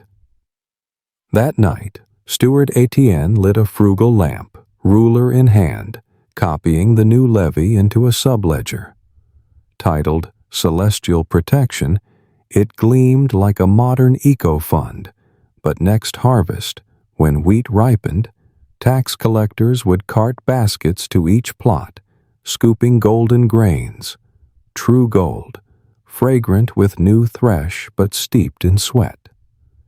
They'd haul it to the castle's stores, pouring into bins, the top layer gifted as gratitude to the next merchant caravan. This cycle, from afar, mimicked blood-nourishing Montclair's body, but under a microscope, it was a robust parasitic web. Day waned, sunlight deepening, casting tower shadows over hardened wax puddles. The amber droplets lay still, oblivious to taxes. They only reflected dusk, glinting like coins rolling on a clerk's abacus. Guards climbed ladders, swapping black eclipse warning flags for the family's crimson crest. Evening breezes flapped the cloth, its snap against the pole sounding like an invoice torn into 100 wind-scattered shreds. But in the ledger room, parchment piled on parchment, dark ink unyielding. At the forest's edge, farming families paused, gazing skyward, thanking the sun for not vanishing. They didn't know their names had joined the surcharge column. They only knew this winter's plowing needed deeper furrows, hoping northern winds delayed. History spun its wheel. Whenever grand powers lit golden candles, someone beyond the walls doused oil lamps early to save. If you, hearing this, are reclining, don't feel it's distant. End of the month, you open an email, see your internet bill spiked with international cable maintenance fees, and your heart skips. How different from Hughes's tax ledger. Greed's shadow didn't fade with the eclipse. It trails like a comet's tail on a butterfly's budget, tracing hard-to-dodge arcs. But don't stress. History's breeze carries humor, too. For every doubled bill, we learn to flick lights off sooner, skip that third cappuccino. The 13th century called it tightening the belt. The 21st century dubs it a no-spend challenge. Same recipe, new wardrobe. So, before your eyes close, smile, recalling the diamond rim that cracked the sky. Bills will wait at dawn, like pesky letters. But the sun will be there too, scattering free gold, no receipt required. Inhale deeply, let hefty invoices remind you to sleep early, power down, save watts, a small rebellion against greed's shadow. History loves reruns, but you can roll into blankets, snore softly, ignoring its knocks, unlike Hugh's, because the deadliest fame is tomorrow's worry-etched brow wrinkle. Sleep tight, and if you dream, may you meet a taxman chasing debts. Offer him a lavender smile, let him wake, forget his dues, and chase the sky's last diamond glint. As dusk draped Toulouse's roof tiles in peach-hued silk, cooling stones that had trembled since dawn, the town, fresh from its celestial pageant, flipped to the pulse of a night market, a visceral festival to soothe rattled nerves. Rue du Tour buzzed with hoofbeats, hawkers' cries, and the jingle of tavern bells. But strain your ears, and you'd catch an odd note. Amid the clink of coins, a soft thud of wax. Yes, the fragrant gold that adorned noble tables at noon was now dumped like surplus potatoes at season's end. Candle merchants, sternly issuing invoices that morning, swapped headscarves for peddlers' caps, slashing prices in the market's din. "Golden candles, wander deal," they shouted in a Franco-Occitan mash, meaning 5 for 1. One stall even bartered a candle for 2 sweet purple onions. Those versed in supply and demand chuckled at the booths, thinking, from ransoming souls to ransoming supper, all in one moon's dive. On the grassy patch by the city gate, shepherd boys clustered around a pile of stubby candles donated from the castle. Young Arnaud, cheeks still smudged from howling dogs, whittled wax scraps with a rusty knife, tossing them into an old iron pan over a straw fire. As the wax melted, he threw in crushed almonds, stirring with a crackle, then drizzled raw honey. A proto-macaron that might make future Parisians faint from taste shock. But that night, the nutty almond and lavender wax aroma made children's stomachs rumble like tabor drums. Arnaud winked. "Yesterday's talisman, today's dessert." The kids roared with laughter, chasing each other around a pickle cart, their glee trailing in the breeze, a victory cry for winning the gamble called survival. At the corner of Rue des Couturières, seamstress Marguerite, her glasses thick as jam-jar bottoms, snapped broken candles, piling them into a clay pot. She added a pinch of camphor, simmering low, then dipped a white linen strip. The fabric emerged glossy, slightly slick. She grinned toothlessly. A deluxe shoe polish recipe, not a penny spent. A nearby cavalryman, beaming, tipped his helmet. His bronze mirror showed its peak gleaming like a polished coconut shell. He tucked 2 spare candles under his arm. "For my horse to shine too." The deal sealed with a sneeze, saffron smoke-stung eyes. Marguerite rejoiced. This divine ingredient would fetch premium prices tomorrow when apothecaries ran dry. Before the locksmith's shop, Master Baldur lifted an ancient gate hinge, slotting it into its groove. He smeared warm golden wax, pressed gently, and heard a smooth "sht." The hinge spun silently. No more squeaks. Baldur nodded. Machine oil for the old world, no pig fat needed. Across the street, a lute maker's shop auctioned wax saffron droplets to string craftsmen, claiming they'd make strings hum like summer breeze. A high C note tested rang velvet smooth, honey-scented yet firm. Passers-by paused, nudging a bagpiper to grab a wax pinch, hoping their worn shoes might sing anew.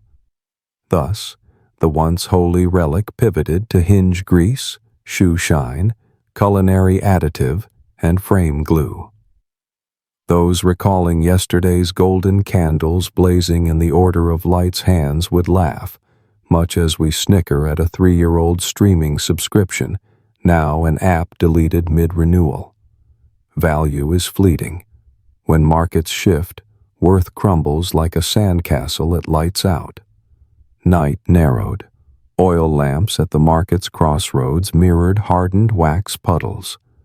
Romantics passing by mistook them for dragon-scale gems, stooping to pick, only to find candle stubs crushed, heart-shaped. Evening breezes carried wax-crusted almond candy scents, blended with all-day saffron simmering, making the town smell of an unnamed cupcake. Children tugged mothers' skirts for a sequel.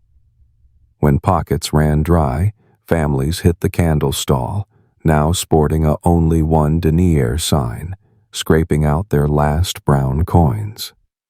Buying miracles? No. They planned to light new candles tonight, banishing goat cheese's whiff from their kitchens. In the square's corner, a bard cradled his wooden lute, debuting Ballade du Soleil Rapiécé, Ballad of the Patched Sun. He swapped the chorus. Who'll buy candles to fill the sky, buy new breezes, turn howls to song? Listeners cheered with slaps on their cloaks, no coins falling, just wax flecks sticking to palms. He caught the scraps, molding a tiny wax scarecrow, gifting it to a passing girl. A token for dawn. She smiled, pinning it to her straw hat, a fragrant trinket, 0 cost. From a high porch, a Parisian candlemaker watched, rubbing his jaw. Raw profits had tanked, but his mind leapt. Gift your love sunset scent. Recycled saffron candles, buy 3, get 1 free. This proto-zero waste ploy later earned him fame as a circular economy pioneer. Value's wheel didn't vanish. It just changed costumes. Talismans turned skincare. Fear became convenience. As St. Sernan's bell tolled the first watch, Garonne River breezes caressed, bringing water's chill, hardening wax puddles. Late moonlight glinted on them like silver dollars strewn on a sidewalk post-Diwali. No one bothered to pick them. Come dawn, street sweepers' carts would haul the amber flecks to brick kilns, fueling fires for morning milk pots. Yesterday's pricey panic, through daily flames, became a microscopic spark of tomorrow's warmth. So what of you? What golden candle in your mind's purse is losing value? Maybe that old phone, once cradled like a deity, now flashing green, or a trendy app subscription, draining monthly for no use. Perhaps others' opinions, once dictating your meals, now bland echoes. One day they were talismans, the next wax scraps for boot polish. Check your hands. Any amber resin stuck there? If so, grin, shape it into a tiny star, stick it on your cupboard. A wry reminder that value clings only as long as an eclipse. That Toulouse night sank into laughter, rickety cart horns, and summer cicadas' chorus. Stone walls bore candle fire scars, but fear's sound morphed into haggling's tune. The post-panic town resembled a kitchen after a wedding feast, messy, sugar-crusted, but alive with recipes for leftovers. Close your eyes. Imagine saffron wax breezes brushing your pillow. That sweet warmth lulls you to sleep, even as billing emails or debt alerts lurk for dawn. You know, though, today's invoice might just grease tomorrow's shoes. Sleep tight and dream of wax-flecked pastries glowing in shepherds' hands, reminding you that fear, however costly, burns out, leaving sweetness for those bold enough to roll up sleeves and repurpose it. Night draped Saint-Marcel, the Seine beneath Petit Pont, reflecting a moon nicked at one corner, a faint scar from noon's celestial drama. In a pine-scented attic pieced from wooden planks, Allard de Montreuil sat at a writing desk, lit by a single peanut oil lamp. Golden wax, kneaded through 8 sleepless days, clung to a leather coat button, a self-awarded medal for the candlemaker who'd just won his life's biggest gamble. He dipped a goose quill in cheap ink, flicking off excess drops, and opened a thin, wooden-bound ledger, its pages darkened by lavender oil and cedar smoke. The first line he scrawled in bold, slanted script, mimicking monastic scribes. Profit, 300%, 3 new workshops. The ink curled slightly as the oil-soaked paper drank it, making the percent sign tilt like a smug grin. Aylard leaned back, blowing a puff that snuffed the lamp's wick in a blink. The fading glow lingered just long enough to catch his lips curving, creasing into a map of ambition. He didn't believe in dragons or angelic salvation, but he trusted the numbers drawing on the page. 300%, a multiplication of fear and a well-spun tale. The next page logged events tersely. Day 2, spread crow backward rumor. He recalled that evening whispering to a bard at Medu's Tavern. Half a jug of cheap wine and 3 ounces of gossip bought a lute-strummed cry across the streets. Black crows veil the moon. Ready your golden candles. The tune spread like winter flu, leaping from bakers' hands to newsboys' ears, landing plumply on Count Montclair's desk. A man Aylard never met, but who ordered 50 premium, fragrant, demon-banishing candles. Flipping the page, he wrote, Day 0, Eclipse. Price surged 80%, cash payments. That morning, as candle-laden wagons rolled from Toulouse's gates, Aylard had calculated expansion costs. 3 new workshops, Blois, Dijon, and the grandest in Bruges. He knew Venetian traders sought luxury goods for Hans roots, golden candles crowned with the legend of lighting's coronet were the 13th century bubble tea of hype. As the ink dried, he jotted a quip. Fear's economy outruns the moon. It made him chuckle, the truth so raw yet marketable. The moon took 2 hours to mask the sun, but rumors needed only 2 verses. The moon relied on vast orbits, while gossip rode pigeon-backs. In this race, science naturally arrived late. Aylard closed the ledger, but his mind wouldn't rest. He donned a wool cloak and climbed to the flat rooftop where sane breezes cooled. Post-eclipse moonlight sliced across tiles, illuminating the candle workshops across the street. 3 chimneys puffed faint smoke, night shift workers pouring fresh wax for a Navarre royal wedding order. Weddings had no eclipse tie, but now buyers demanded gold to ward off marital droughts. Clickbait outshines content, Aylard recalled a young warehouse clerk's jest that afternoon. True enough, customers didn't care the next eclipse was a decade off. They craved the miracle candle headline, frozen at the story's top like a hot trend tag. A gust nipped his neck. He tightened his cloak, pulling a candlemaker's chalk from his pocket, sketching 4 arrows on red brick, pointing to trade routes. Each arrow bore a word: Paris, Bruges, Avignon, London. Underlined, potential. He envisioned golden candles crossing the Dover Strait. Damp Englishmen would love dry cedar's scent. Future London tabloids might blare, Gold light banishes fog. He gave a sly chuckle at his own scheming. Behind, the Seine clapped against banks, an audience bursting free. The nearby monastery bell tolled the second watch. Aylard descended, resuming his desk. He opened a strategy draft, listing materials: beeswax, saffron, gold powder, cedarwood.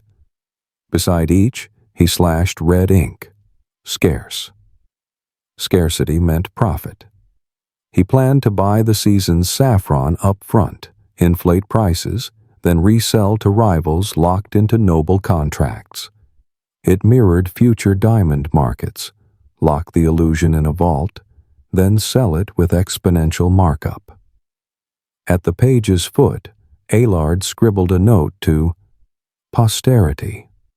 If no eclipse looms, craft events, paper dragons, torch pageants, shadow plays, fear is renewable.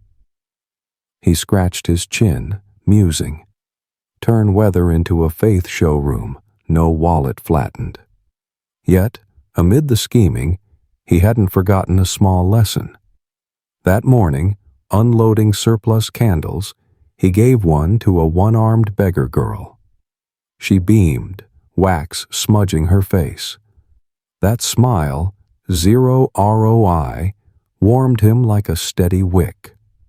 He wrote, "Allocate 1% profit to Poor Light Fund." A story spread sweeter with charity, a spice softening clickbait's guilt. The ledger shut again, but the quill tapped the table, pulsing thought.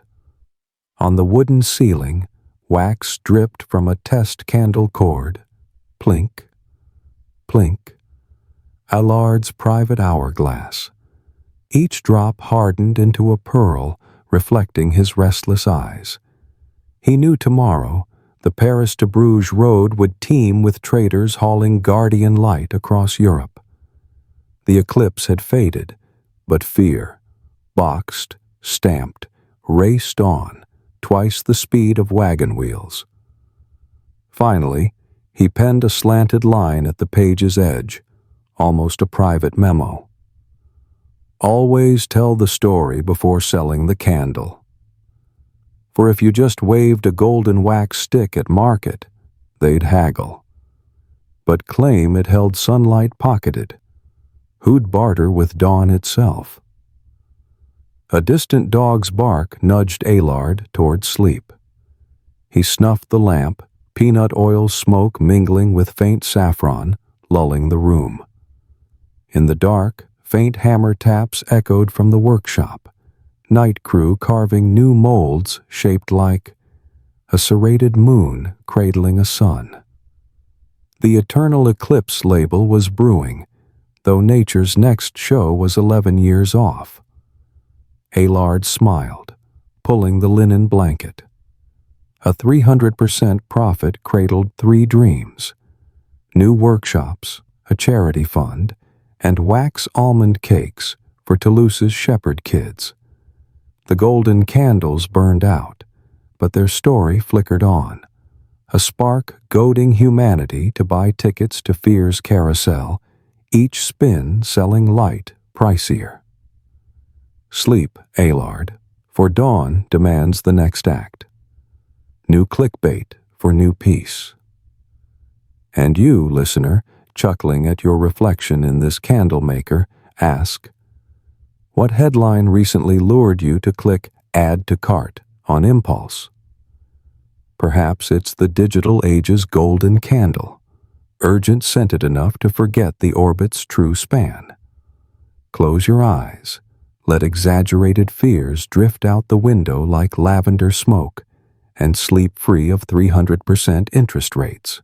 At Toulouse's edge, a barren strip of thorny grass stretched where the city didn't bother to level the ground, and on that rugged fringe stood shanties patched with willow twigs, sackcloth, and plaster scraps from wealthy construction sites.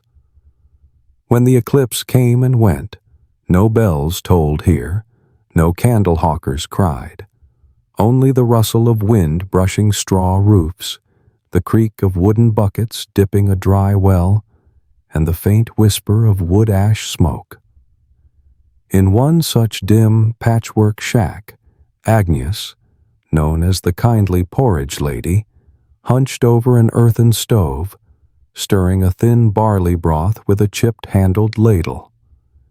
As the moon swallowed the sun at high noon, Agnes glanced up once, squinting at the black halo hung like a giant pot lid.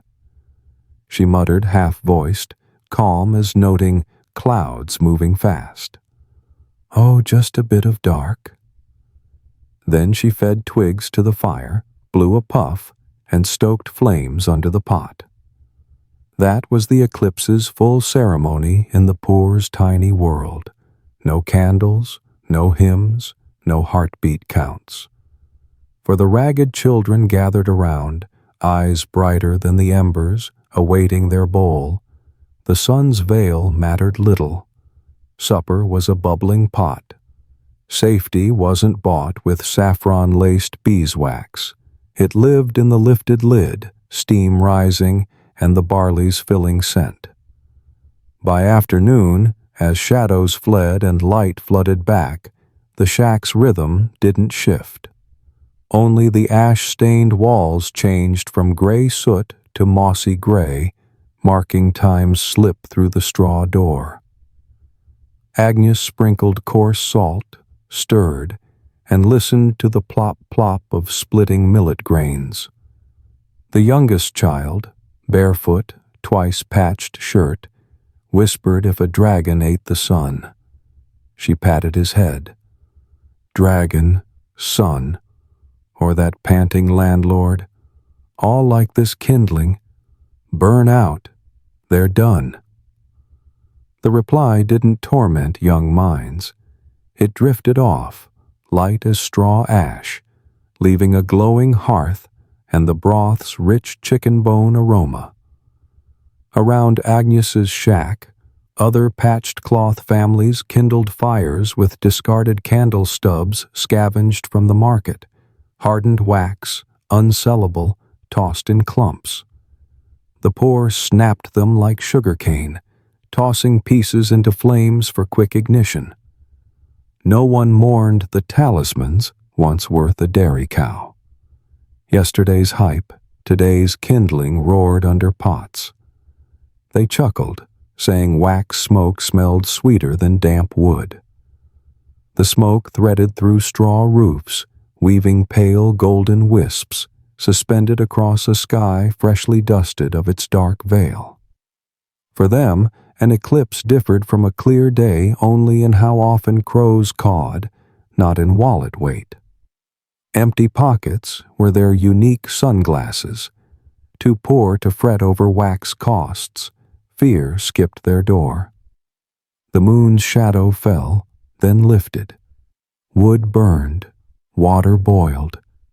This small, comforting cycle was a free shield, tougher than any gilded relic. As the sun sank toward the city's high roofs, slum children spilled onto the weedy patch, waving wax-tipped sticks alight, playing at man-made fireflies. They ran circles, trailing amber spirals, granting the candles a new halo, not buying years, but sparking laughter. The oxygen-starved flames died fast, dropping fluffy ash. The kids didn't care. They plucked curry grass, blowing it to fuel imaginary dragon battles. These dragons didn't eat suns, only breadcrumbs. Agnes served porridge, spooning first for her coughing husband, rigid under straw blankets, then the children. She scraped the pot's bottom, steaming, capping bowls with burlap to hold heat, watching broth vapor blend with wax smoke into a warm mist. Outside, Toulouse's clamor of candle trades roared, but here, comfort came from malt steam and crickets' low, cracked notes. The poorest meal sufficed to outlast an eclipse, a feat no golden candles dared promise. Night deepened, the crescent moon loitering, the sky a blank page free of dragons or diamond rims. Under that bare canopy, the poor slept lightly. No mink cloaks, no velvet pillows, but also no candle bills or looming celestial protection taxes at their bedside. They had nothing to lose but tomorrow's porridge. That nothing forged an invisible shield. Those who've carried heavy-walleted fears might envy. Empty hands, threadbare backs, they moved fastest when the sky dimmed. In the city's glowing quarters, counts, priests, and merchants tossed on feather mattresses, each wondering if they'd bought enough candles, if taxes would recoup losses. Agnes stirred, hearing the full-bellied breaths of children, smiled, and closed her eyes. In her dream, the sky darkened again, but she kindled fragrant wood, cooked a pot twice as large, and the whole poor plain gathered to eat, the hearth's glow outshining any diamond ring. You, listener curled up far away, pause a moment, set your phone aside, and picture a straw roof glinting with wax smoke, a porridge pot simmering to a steady heartbeat. Perhaps you, too, hoard a golden candle once treasured, now poised to kindle a nap.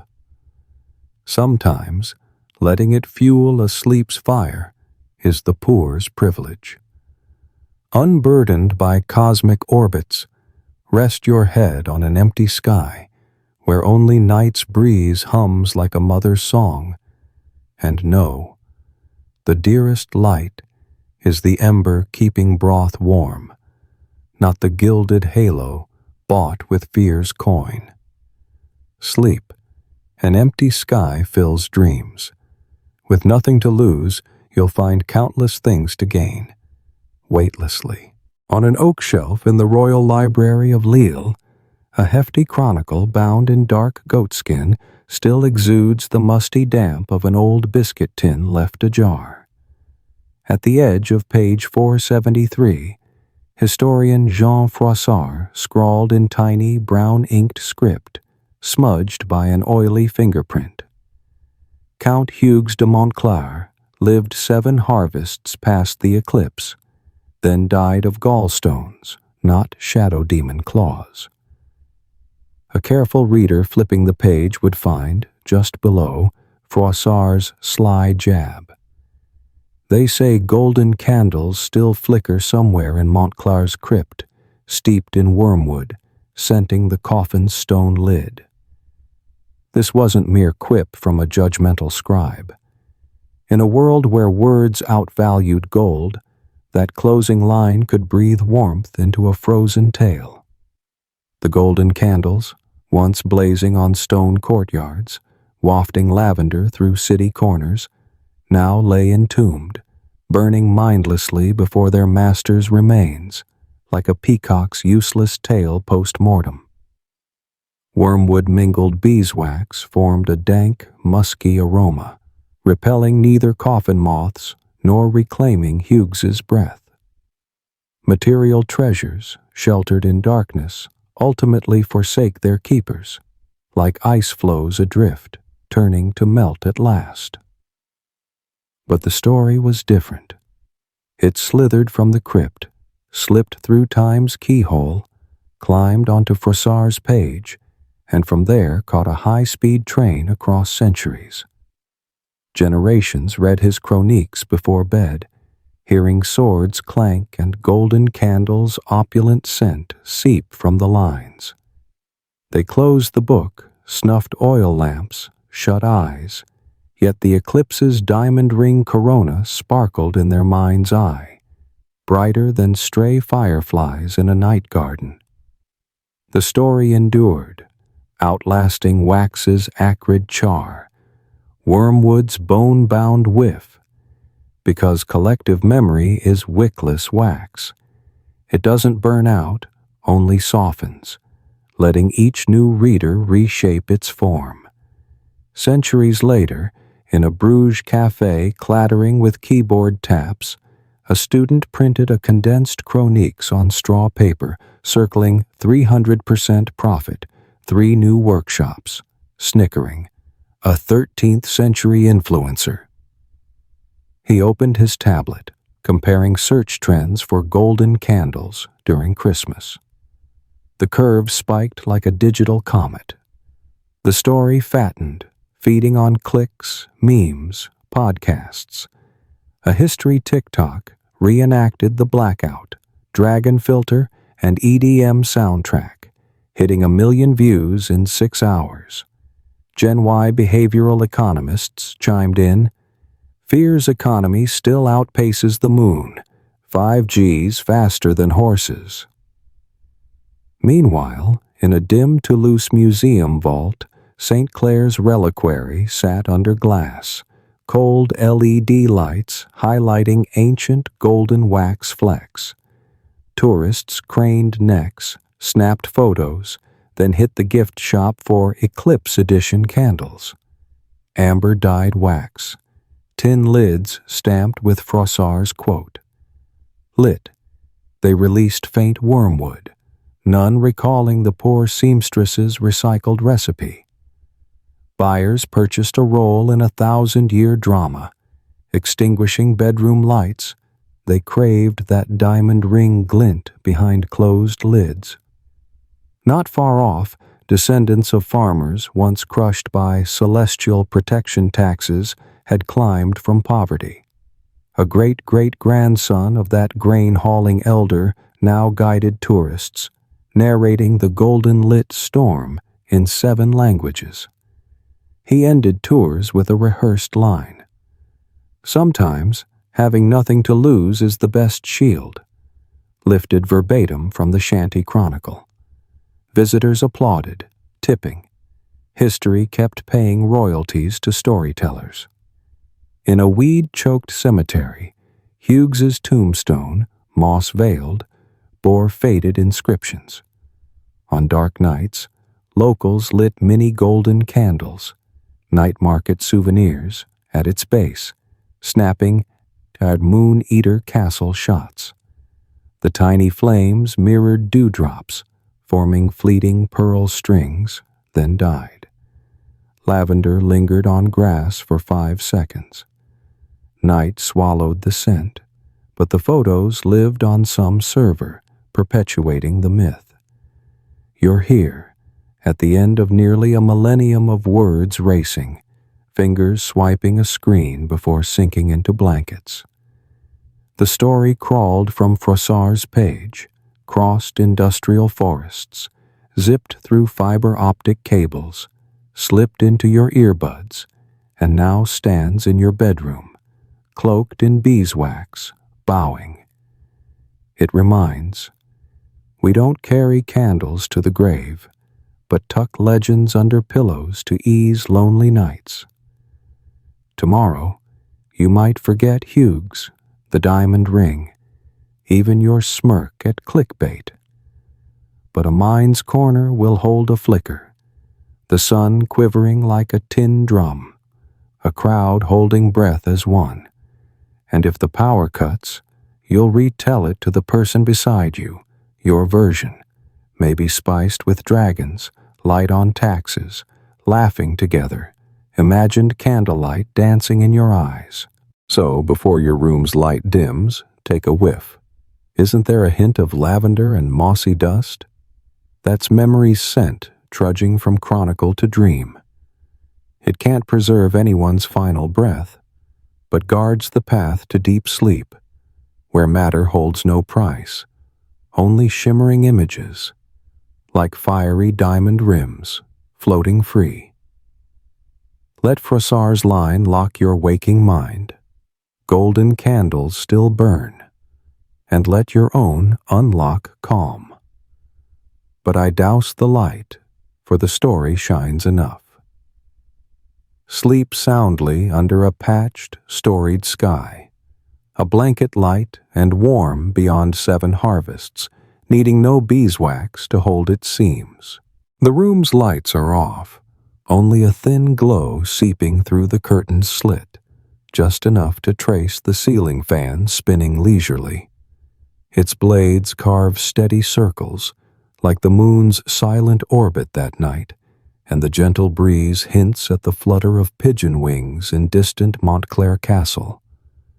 Your heartbeat syncs with the fan's rhythm, slow, even, coaxing your eyelids to droop like a theater curtain after a long play.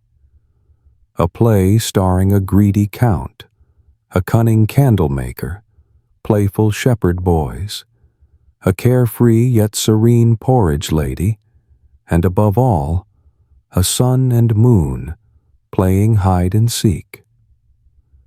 Take a deep breath. What do you smell?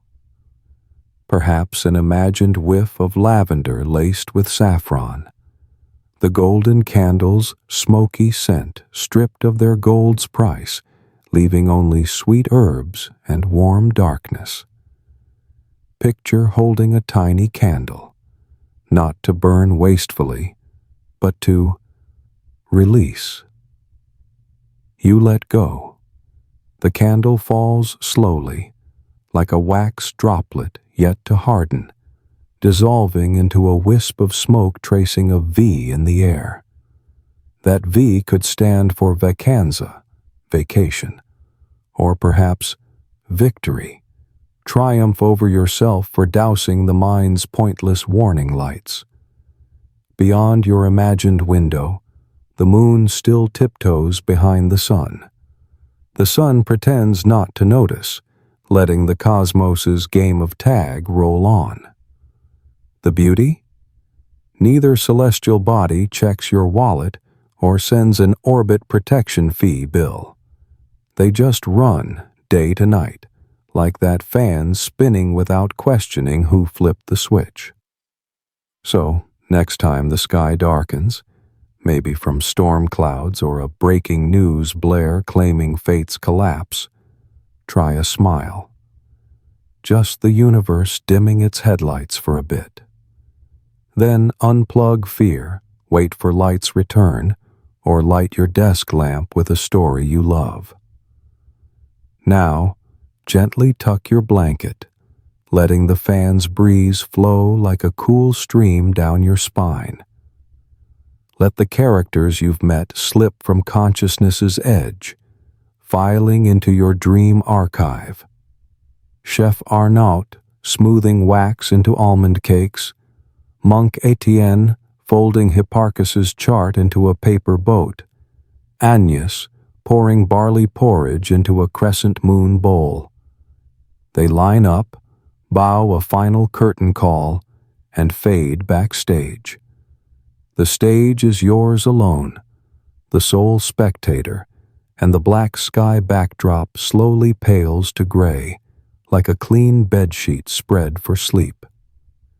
If your nightstand phone blinks, let it morph into a symbolic golden candle. Instead of scrolling another panic-inducing headline, swipe down, dim the screen, a gesture like snuffing a wick. You've saved battery and a pointless adrenaline spike. The sweet smoke of letting go wafts worries away, blending with fan breezes, crafting a white noise lullaby, making the mattress softer, the pillow deeper.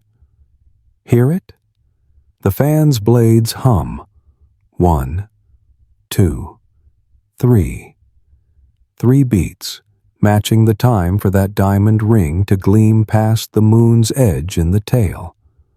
On the 4th, your brain drizzles melatonin. The 5th, your eyelids weigh like velvet-lined treasure vault doors. The 6th, your breaths lengthen, sinking to the frequency of that ancient fearful chorus. Only now, its tune soothes like a lullaby. You drift, like wax melting into shadow, leaving a fading imagined glow curling to your spine's base. Then out to recharge. In that half-wake, half-dream haze, you might stand in Montclar's courtyard, beside a hardened wax puddle, your shoes printing on its golden mercury. You stoop, but instead of your reflection, a sign reads, "Panic zone closed. Proceed to safe dream lane." You step through, hear a latch click, and the path ahead is paved with lavender, sloping to a valley of calming frog croaks. There, costly fears become children's toys. A golden candle isn't for buying life, but roasting marshmallows. You snap one, sticky with melted honey, eat and laugh with a smeared grin. A lullaby plays, maybe soft piano, or just your real fan's hum, and the sky gradients slowly, from inky plum to creamy pink. There, you've crossed into the post-history dream, where stories weave quilts. No debts, no celestial protection taxes, no wax invoices, just warm breaths and a secret count you tally with each exhale. 1, 2, 3, until numbers dissolve, yielding to gentle, illogical images, a loved face, a promised beach, an unwritten soundtrack. If you wake tomorrow, tell me your dream. Did you see Count Montclair belly dancing in the kitchen, or Etienne charting NASA stocks? Dreams after a story dose often drip absurd humor. Your brain's way of defragging memory, compressing stress files for a smoother emotional drive. Share it, and you've made a reaction video with your subconscious, gifting your mind a cardio chuckle. One last thing. Hey, my friend, don't forget to subscribe, lest you miss the next dark nights. History's still packed with surprise blackouts, and we'll lean in to whisper, just the cosmos blinking, don't panic. But that's for future nights. Tonight, your sole task is to sleep soundly. So, in closing, I place on your bedside a final seal, a dried Armenian rose, wrapped in a candle invoice with its sum erased. As you sink into sleep, that rose will release its scent, memory's fragrance, purged of worry. Let it guard your rest, while I mute the mic, step off screen, and ease the door of history shut. Good night, my history buddy. See you on the bright side of the moon.